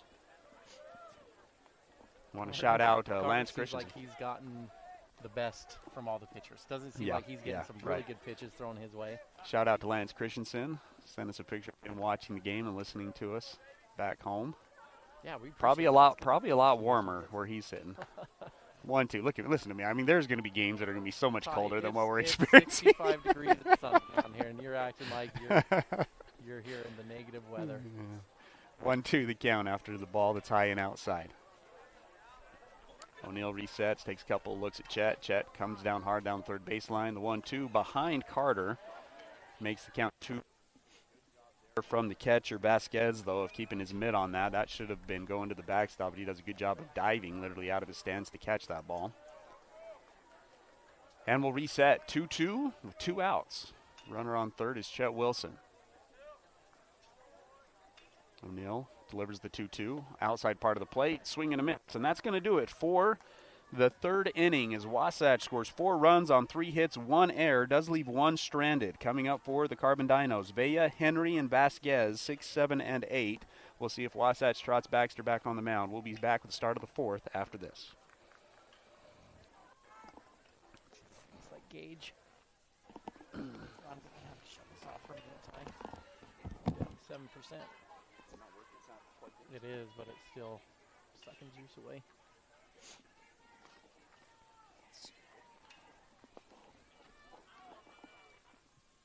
It'll be close.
It's time to start the fourth inning at Desert Hills High School. Wasatch and Carbon squaring off in game number 2 of the Desert Hills Invitational Tournament. Wasatch blew it open in the bottom of the third. They are leading 7-1 over Carbon. Looks like we are going to have a pitching change as Gage is going to come in, Tyler. This fourth inning is brought to you by Wasatch Behavioral Health. Wasatch Behavioral Health was founded in 1967 to provide quality mental health care for all individuals within Utah and Wasatch counties. Wasatch Behavioral Health is a comprehensive community behavioral health center, and they offer an array of programs and services for children, teens, and adults. A very important issue right now. Seeing a lot of it, Tyler, over at the high school especially. It's been a tough couple years, and so don't think that there is a negative stigma that surrounds that. Call them, visit the website, do what you need to. That's Wasatch Behavioral Health. Gage Seish, a junior, in for his first varsity experience. He's going to throw a strike right off the bat. Chelswoodson comes in, and he's going to throw that lazy ground ball into the right field. Tough play for Chet, and it's going to result in a runner on second base. I'm going to give that a single. I don't think Chet has a chance of getting him out on that, but with the error, the runner will advance to second. Bea, who popped out to left field in his first at-bat, is able to get the single, and it results in an overthrow. Yeah, I think you're exactly right, Tyler. That's a single. Chet's coming in as hard as he can, and I think he's going to be safe either way. And so he's kind of going sell out, do or die, and unfortunately the target, and that's going to be a throwing error to give up the extra base. Another strike here from Gage. Talk to us a little bit about Gage, Ty, a junior. Didn't get any varsity time last year. Comes in, throws a couple of strikes. What do you see from Gage on the mound, or what have you seen from Gage on the mound? Yeah, Tyler, there's a lot to say about Gage. Gage is, he's, let me get this thing updated, sorry. Yeah. So Gage is a kid that has worked his tail off as a freshman, going from a guy that was definitely a deep bullpen catcher, but he was kind of a jack of all trades. He'd play on the corners, we threw him a little bit as well, and he really developed and came along. He's a dark horse, Tyler, to be a name that you just didn't expect to come out and make a big impact, but he's got some good velocity. He's got a great curveball. He's got kind of this 12 to 6 curveball that he'll put out there on the mound, and when that's on, it's really hard to hit. He's been working to develop a changeup, and it's to the point where if he's gotten a changeup, he's going to be a good guy out of the bullpen. Maybe one of the first guys out of the bullpen for Wasatch. Gets up 1-2 on the next hitter. Long fly ball to left field. Crew Erickson settles underneath it, and there's the out. As he's looked good early on, out of the 5 pitches he's thrown, 4 have been strikes, and really not a good hit, well hit ball. The lone runner that's on second base should have been a single, but just kind of a swinging bunt single. And now Wasatch has one out here in the top half of the fourth. Tyler, there's a lot of good things you can say about Gage. He's a guy who's quietly been about his business all the time, and tons of stuff that you won't see unless you're coach there in the gym. Gage shows up to almost everything. He'd come do a lot of the dirty work when he was an underclassman. He'd always be picking up baseballs. He would be catching extra bullpen sessions, just doing whatever he could to be around the game. And not to mention, he works really hard in the weight room. He's gotten a lot bigger. He's a very physical player out there. And again, like many Wasatch players, first varsity experience coming right now. 1-1 now to Vasquez. Vasquez walked his first time up. Has an RBI opportunity here with the guy on second. I mean, can't you just picture poor Gage as a freshman and sophomore, those bullpens on Saturday mornings he would come to, and he would just catch literally thousands of baseballs on Saturdays, and would always be the guy when the pitchers or the coaches would say, hey, we need one more. Gage would jump in, and so he's really developed a nice knack for the pitching sequence, Tyler, and just a nice new pitcher because he's done so much catching as well on the other end of the spectrum. Foul ball down the left side makes it 1-2 now. 1 out. Here's the pitch with 1-2. Late swing, but he gets enough of it to send it into the softball field. Foul ball, and we'll reset at 1-2. Victoria's Dental scoreboard 7-1. Wasatch up 6 here in the top half of the fourth. 1 out here in the top of the fourth with a runner on second base. Gage takes a peek. Now he's going to deliver the 1-2. This is a line drive. Nearly caught by Bucad. It's not going to happen though. Swap gets it in quick to Bucad, who goes off his glove, but a single goes to Vasquez. Nice swing there from Vasquez, and now runners on first and third with 1 out. Good job from Carter, though. He got the glove up and made a good run at it, and he had to freeze the runner. And so little details like that make a difference. Carter, he felt like he didn't have a chance at it. Still, by putting his glove up, the runner had to hesitate. And that could keep the run off the board. Also keeps the double play in order here from Peyton fielding the play. So first and third, we get some trickery and some offense that people like to run. Coaches love first and third chaos. See if Wasatch is drill through this and how they want to hold the runners on. Tyler, in this situation, when you're leading 7-1, you give up a run, right? You trade a run for an out here with a 6-run lead. Yeah, a couple of different thoughts with this, because you're thinking maybe they're thinking the same thing. You get an over-aggressive guy at third base, you stand up and look like you're throwing to second, and then whip it down to third base, and maybe get that leadoff guy. Ball one's in on the first pitch. It's going to be Anderson going to speed up for Vasquez. Bring up Castro, who popped up to the second baseman his first time up.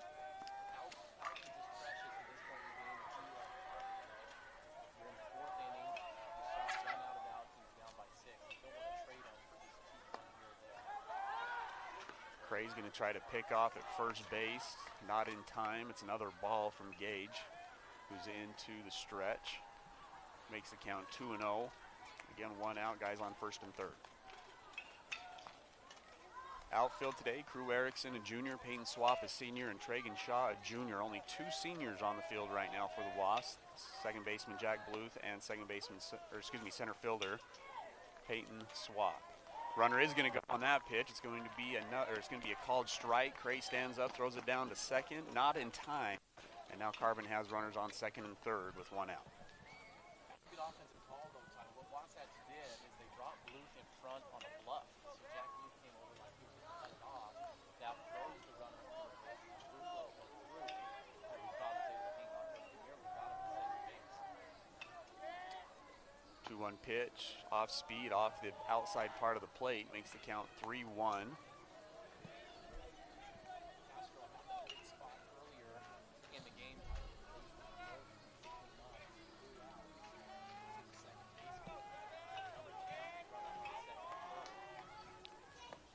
The 3-1 pitch is in there for a strike. Gage comes back and makes the count full, 3-2.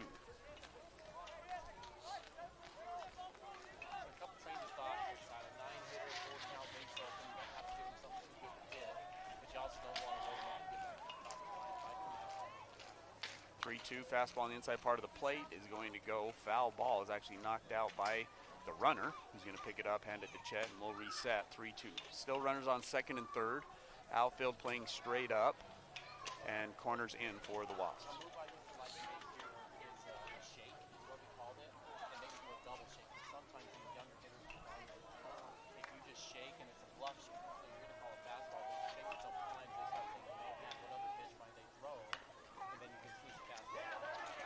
Hard ground ball to Chet Wilson. He's going to bobble it.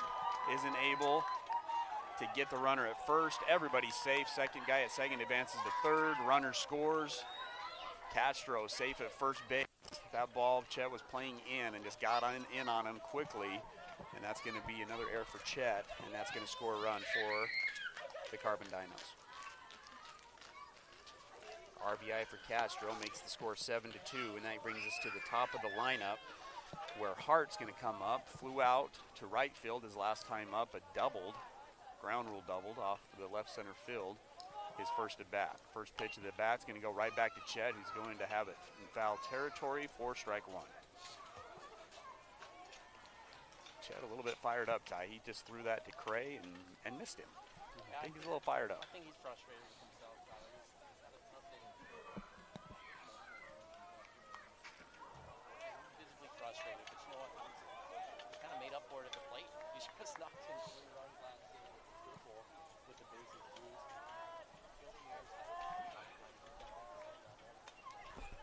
Hype in the zone pitch is swung on and fouled straight back, making the count 0-2. Again, Wasatch with a comfortable 5-run lead. The Carbon already with 1 run scored here in the fourth, and with runners on first and third with 1 out are looking to add more.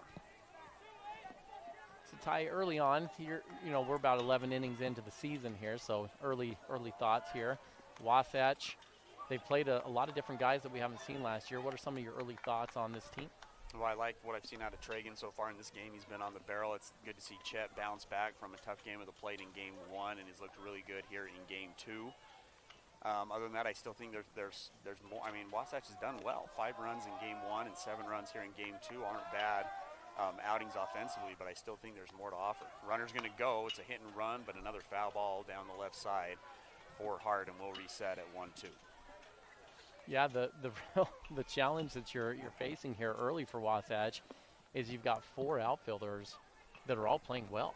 And you look across the board, Erickson, Swap, Shaw, and Pinter all have multiple hits already in this tournament, and that's the competition level that's showing well. Unfortunately, you can only play 3 outfielders, and so someone's going to have to be the odd man out, and then what do you do in that position? Well, you know, Tragun's limited because he's left-handed. You can play him on the infield, but really only at one position in first base.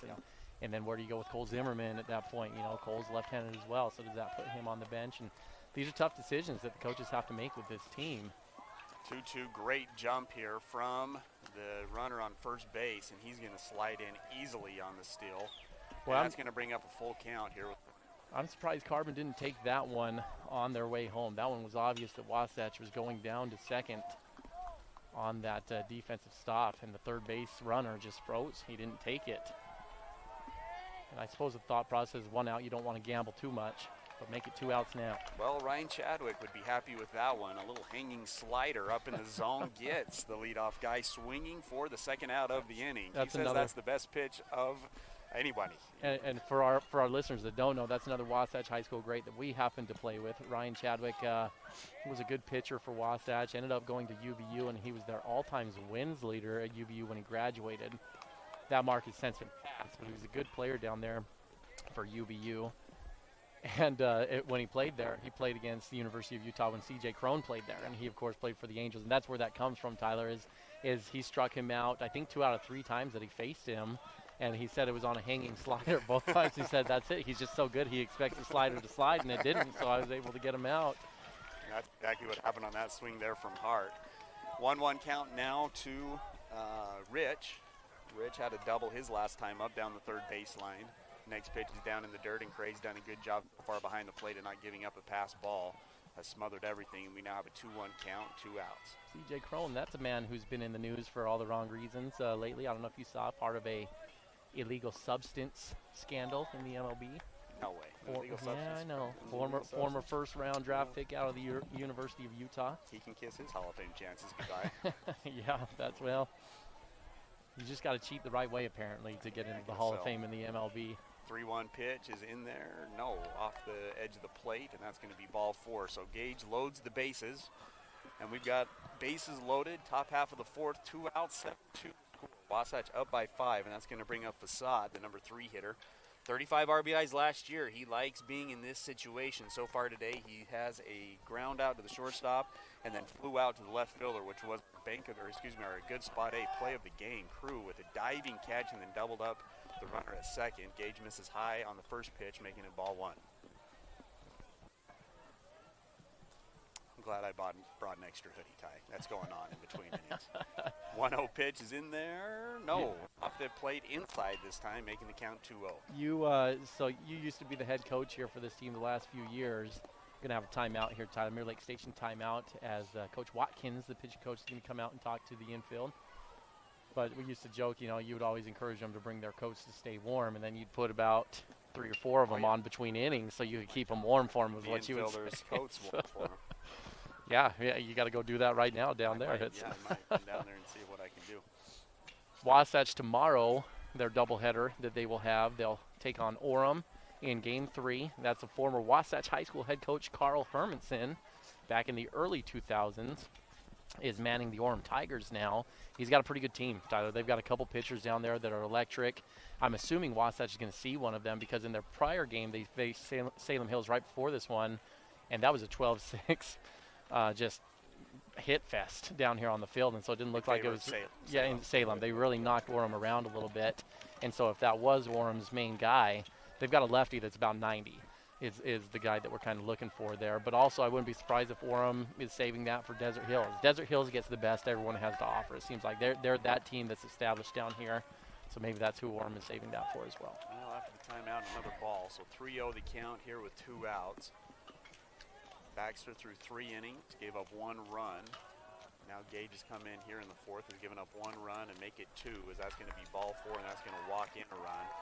This game's kind of come down to a standstill. 7-3 now the score after the run walks in here in the top half of the 4th. Gage looked good early on, but struggled to throw strikes since. I think they do have time limits because that last game that we just saw before did end early. and it wasn't a 10-run rule. I didn't see when this one started. It was pretty close to start time, maybe 4:45-ish. Not sure where they have it's the time limit. Another ball's in there to make it 1-0. Fourth inning action, listening to Wasatch Baseball here on 94.5 The Peak, EverBackRadio.com. 1-0 pitch is in there for a strike, making the count 1-1. Bases juiced for the Carbon Diamonds. All it takes is one good pitch here, right? You got 2 outs. You just got to make one good pitch if you're gauged to get out of this inning. And that ball is an off-speed pitch that's down in the dirt. Again, Craig doing a great job of just smothering all these pitches that are down in the dirt. Makes the count 2-1. Bat right now, number 17, Nelson, walked his last at bat. Swings on this one. It's a little blooper right to Jack Bluth, and Wasatch gets out of the inning, only giving up 2 runs. And that will bring us to the bottom half of the 4th inning. Wasatch gives up 2 runs on 2 hits, 2 errors. On deck for the Wasps will be Jack Bluth, Craig McPhee, and Jackson Bolender. 6, 7, 8 up for the Wasps.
Fourth inning action brought to you by Wasatch Behavior Health. Speaking of behavior and mental, Ty, what's on your mind right now with the world that's happening besides Major League Baseball actually coming back and playing? With the world, man, there's a loaded question, Tyler.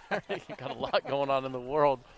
What's on my mind, Tyler? Here's the deal. My family and I are looking forward to splitting out and going to Disneyland here after this tournament. That's what we're going to do. And, you know, we wanted to do this pre-COVID. All the way back in 2019, we were planning it, had to cancel it. And so this January, we thought, we're going to risk it. We're going to do it here after this tournament. And we couldn't even get to Disneyland before a war broke. You know, and now I'm looking at the gas prices that I'm going to be paying in California and hoping I've got enough in the budget to cover that, Tyler, because it's just been a wild time. But I guess to tie it back home for me, so that's been consuming my mind over these last few weeks, paying attention to what's going on between Ukraine and Russia and the impact that's having on people. But coming to the ballpark has been a nice, refreshing change, Tyler. It's been a little bit of just normalcy for me to come out and just watch some baseball. And I love sports. I love the escape it can get from some of these stresses of life here, and just take a couple hours out and watch some baseball at the ballpark. Alex Gutierrez pinch hitting right now for Jack Bluth in the number 6 spot. Alex, a junior, 1-2 after a couple of foul balls and a called ball. Wasatch up 7-3 here in the bottom half of the 4th. The 1-2 pitch off the plate to the opposite side. Alex, another lefty hitter. This Wasatch team is full of them. A lot of lefties on this Wasatch lineup and throughout their roster. 2-2 count now. Alex, yeah, gas prices. It's a $20 trip to go to Provo now without gas prices. I just thought it was a commute to work for $20 at this point. It is tough right now, but don't take that as complaining either. You know, there are some things that are worth maybe making a little sacrifice for, and hopefully it's not an extended period where we're having to pay that much. But considering other alternatives, it's not necessarily the end of the world to have to pay a few extra dollars per month for gas. Alex Gutierrez watches the next 2 pitches that are balls, and he earns a base on balls to lead off the inning. Wasatch gets the first guy on, and that's going to bring up catcher Cray McPhee so far today flew out to the left fielder and reached on an error by the shortstop. Verdugi sets. Cray's going to square to bunt. Here's the pitch. Cray tries to get it down the first baseline, a little bit too much on the angle, and it's going to go foul. I'd like to think that's intentional from Cray, and it's a good intentional, trying to push it over there to the first base side. The defensive carbon is bringing the third baseman to crash hard, and the first baseman is staying home. And so if Cray can push that beyond the pitcher, he gets the first baseman in an awkward position where he's got to come get it, and no one is covering first base. 1 strike. See if Cray does it again. On deck for the Wasps will be Jackson Bolender. He is going to square. Gets up in there. Nope, a slash. Swing and a miss. No. So Gutierrez is going to go late. Kind of a delayed steal there, and Gutierrez is able to get in there safely. Not sure if he just hesitated or what was there, but a little bit of a delayed steal action, and Gutierrez is safe in second base. Alex Gutierrez, a lot like, who were we talking about in the first? Oh, Zach Pinter. Just like when he came in as a freshman, very, very small. Not a lot of speed, not a lot of strength, but has just stuck with it, has lived in the weight room, and has finally matured. And he's a player that could end up being a guy for Wasatch next year. Well, his claim to fame here, Tyler, is Coach Coburn, who runs the weight program there, head football coach for Wasatch, says he's one of the hardest workers he's got in the weight room. And Alex is now, a lot of times people get a little intimidated and shy when they're smaller coming in and not willing to go work in the weight room. That's not Alex. He works his tail off and pushes all the other guys that work around with him. And Coach Coburn often would mention to us how much he enjoyed having Alex in the weight room. And it's paying off. He's come along. He's always had good mechanics. He's kind of a baseball junkie, has a very pretty swing, kind of like a Robinson Cano, Ken Griffey Jr. type motion there from the left side. And now he's starting to kind of catch up with the physical abilities as well. Cray McPhee's going to swing and miss at a third strike that's down in the zone, tries to beat it out to first base, unable to do so. And that's going to have Jackson Bolender now with the guy on second base, 1 out. Called first pitch strike there on the curveball. Brings up a 1 strike with 1 out. Alex on second base. Wasatch up by 4. Pitch, another curveball, this time on the inside part of the plate. Ball 1. Brings the count to 1-1. Bolender singled his last time up on a slash and run that moved Cray over to second base, or to third base from first. Cray was able to score on the next one. Popped up to the right center field area in his first at bat. 1-1 pitch is in there, high and inside for ball 2. See, probably Jackson in that first game is what I would guess tomorrow morning, unless he wants Desert Hills again. He was that close to Desert Hills last year. And would that surprise you if No. he did? Says, I want them and I want to go get them. He struck out 12 guys in 5 innings last year against Desert Hills. He was unbelievable. Swings on this one. It's going to be a ground ball through the left-hand side. We'll see if Gutierrez is able to score. Coach Jacobson's going to go ahead and hold him up. But a single there from Jackson Bolender. He's now 2 for 3 in his first game of the season with another single through that left side. Jackson last year in Region 8 play hit over 400. He was really good during Region baseball. And for those of you that don't know Wasatch baseball or maybe a little bit new to this, he is pretty easily the best player on Wasatch. But baseball's got different elements that you can be the best player in, right? You've got your defensive best players, you've got your best hitters.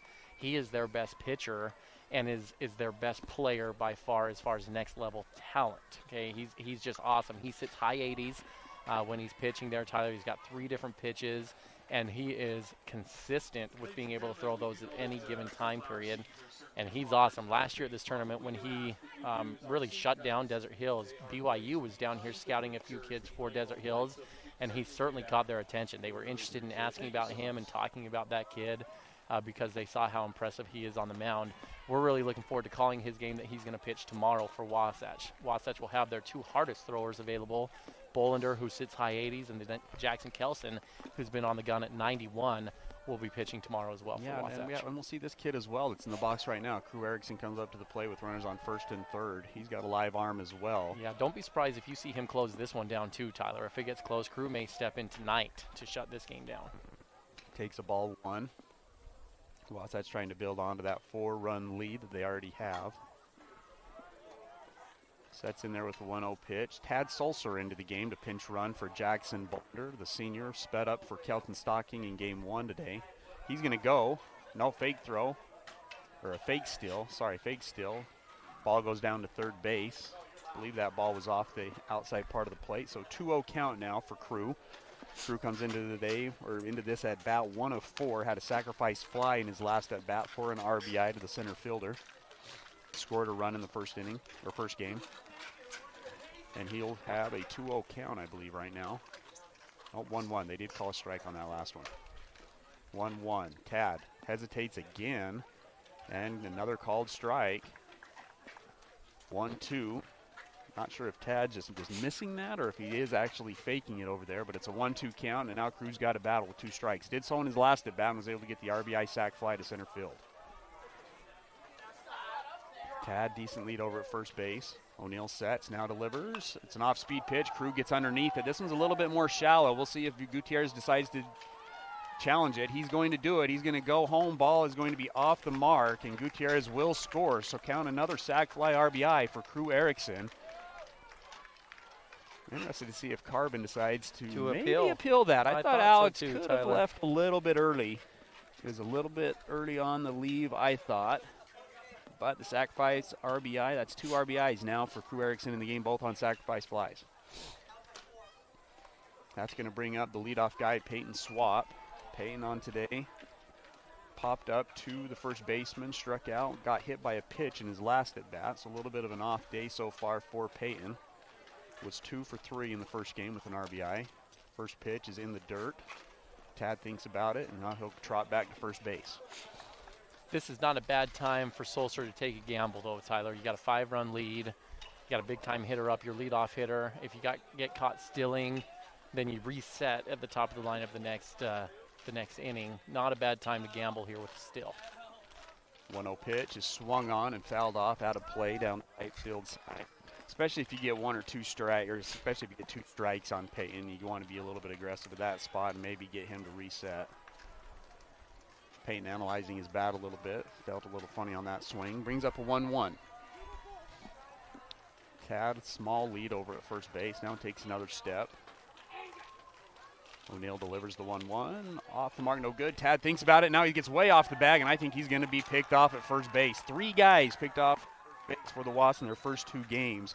But Wasatch gets 1 run in, and that was off a sacrifice fly by Crew Erickson, making the score 8-3 as we wrap up the 4th inning and move into the 5th. Wasatch scores 1 run on 1 hit, no errors, leaves nobody on base. Up next for the Carbon Dinos, O'Neill, Bea, and Henry. We'll see if Gage Hermanson goes back, or excuse me, Gage Hermanson, that's going way back. Gage Sheesh is back on the mound. We'll bring you the 5th inning action right after this.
Here in a varsity matchup. He's pitched several times in underclass games over the years, and we'll see what he's able to do here against Carbon, pitching with a 5-run lead And the 5th inning action is brought to you by Guild Mortgage.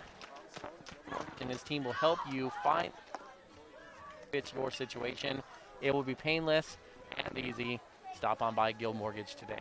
Yeah, we got O'Neill coming up for the Carbon Dinos, pitching right now. Started in left field for Carbon, walked his first time up and then flew out to center field on a good barrel that Peyton Swab made a great play on. Alex Gutierrez is going to stay in the game for Jack Bluth at second base. So an all-underclassman infield right now for Wasatch. Cole Zimmerman, a junior, starting at first.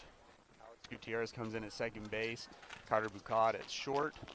And Chet Wilson at third base. Craig McPhee behind the dish. And then the senior Sam Gagan on the mound. Senior Peyton Swap in center. And then Tragun and Crew, 2 juniors, left and right field. So a young team out there on the field right now. Young team for sure. Thinking across the board, I was thinking as we went between innings, Tyler, the pitching here. You've seen a lot of guys get first-time experience. Casey Anderson was a known commodity here for Wasatch, but didn't get a ton of Varsity time last year. Did get a little. But Jackson Sorensen, new guy on the mound for Wasatch. Baxter, new guy on the mound for Wasatch. Gage, new guy on the mound. And now Sam, new guy on the mound. Pretty good start here for Wasatch with 4 guys with their first experience. And having an 8-3 lead here in the 5th inning. And then really had a chance to win that first game as well, in large part because Jackson Sorensen did such a good job on the mound in relief. Sam misses high on the first one, then comes down with a pitch down the middle. Then misses high again. So we're at 2-1. Wasatch with a 5-run lead. Only 1 extra base hit, and not a lot of strikeouts in this game. Ty Carbon's done a good job of putting the ball in play, and the Wasatch pitcher's doing a good job of just kind of putting it out there and letting Carbon hit it and playing good defense behind him. Well, and you could say the same with the first game too, right? Wasatch only had 5 strikeouts in that entire game, and the defense kind of let them down. 5 errors in the first couple innings is where the runs really came from. And it's not been the case here in this one. Defense has played really well behind the pitching staff. Swing and a miss, and then a foul ball puts the count at 2-2. 2 errors for Wasatch in the game, 8 hits so far, only 5 hits for Carbon. And only 1 strikeout. Gage had 1 strikeout, and that was it. Now another swing. This one's going to go to Peyton Swap again. Peyton settles underneath it. Came in strong and then had to backpedal to settle underneath it, but makes the play. Wasatch gets the first batter out. Good job there from Sam. Second batter here is going to be Bea, starting pitcher, and now has moved to left field. Has a single to the first baseman on the kind of that swinging bunt and popped out to the left fielder. In his 2 at-bats this year. Last year was 1 of 6, called strike on the first pitch. That's a great pitch there from Sam. Came with a breaking pitch and really fooled the hitter there in Bea. Second pitch up in the zone, but he gets Bea to swing at it. Bea gets a piece, and it's going to go out of play. Sam now up 0-2. Sam's worked really hard over the years, Tyler. He spent a lot of time outside of the program to try to improve himself as well. Committed himself to go down and work with some pitching coaches, and he just loves baseball. He's a kid that just really enjoys the game of baseball, always liked to be around it, and has worked hard to get to this point to compete. 0-2 pitch is popped up. This one has a chance with Cray right behind, and almost trips over the helmet, but makes a good play, makes the catch, and Wasatch has the first 2 outs of the 5th inning under their belts. Great play there from Cray McPhee. Threw the helmet behind him and then almost backpedaled right into the helmet after that. But nonetheless, it's an out, and that's going to bring up now a sub, number 11. So the guy that was speed up running is now going to come into the game to hit. That's number 11, Anderson. First at bat of the season for Anderson. He's going to hit from the left-hand side. Lost in their opening game against Park City High School 6-5. Gave up 5 runs in the first 2 innings, then settled down and just weren't able to get their way back into it. Ended up falling 6-5. Sam throws off the mark outside for ball 1.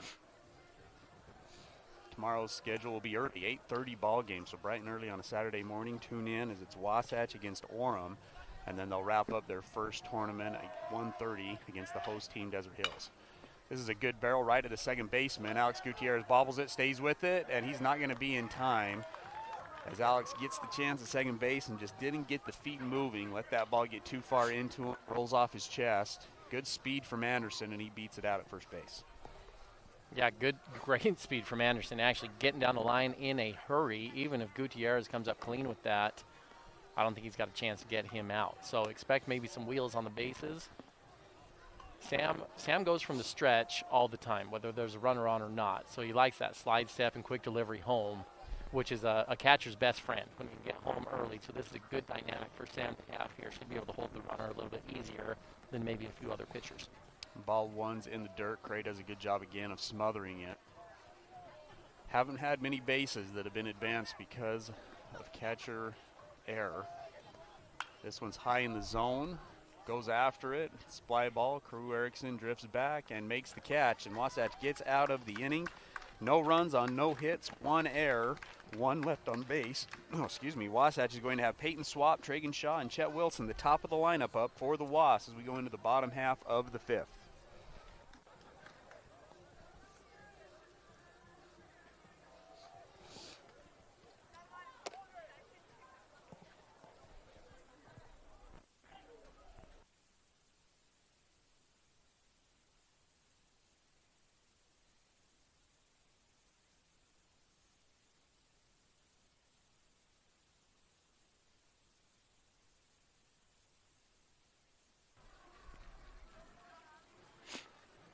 Well, we cut that commercial short because they just cut the game short. Time limit called the game. And Wasatch is going to come away with their first victory of the season. And congratulations to Coach McKay Jacobson for his first win as the Wasatch varsity head coach. Wasatch moved to 1-1 on the season with an 8-3 victory over the Carbon Dinos. I'm going to throw it over to you guys. We start our Ace Hardware postgame show. Gordon Law Group game recap. Gordon Law Group is your full-service local law firm practicing in all areas of the law. They take pride in saying, yeah, we do that. Yeah, Tyler, this one was a fun one to keep track of and watch along the way as the Wasps scored in every single inning that they went to the plate, only getting 4 chances, though, to head to the plate and back.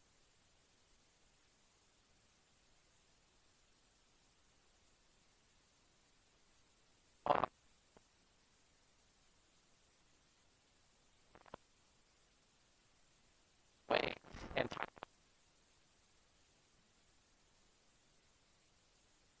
the start for Wasatch, and he got a 0 spot and put a donut on the board.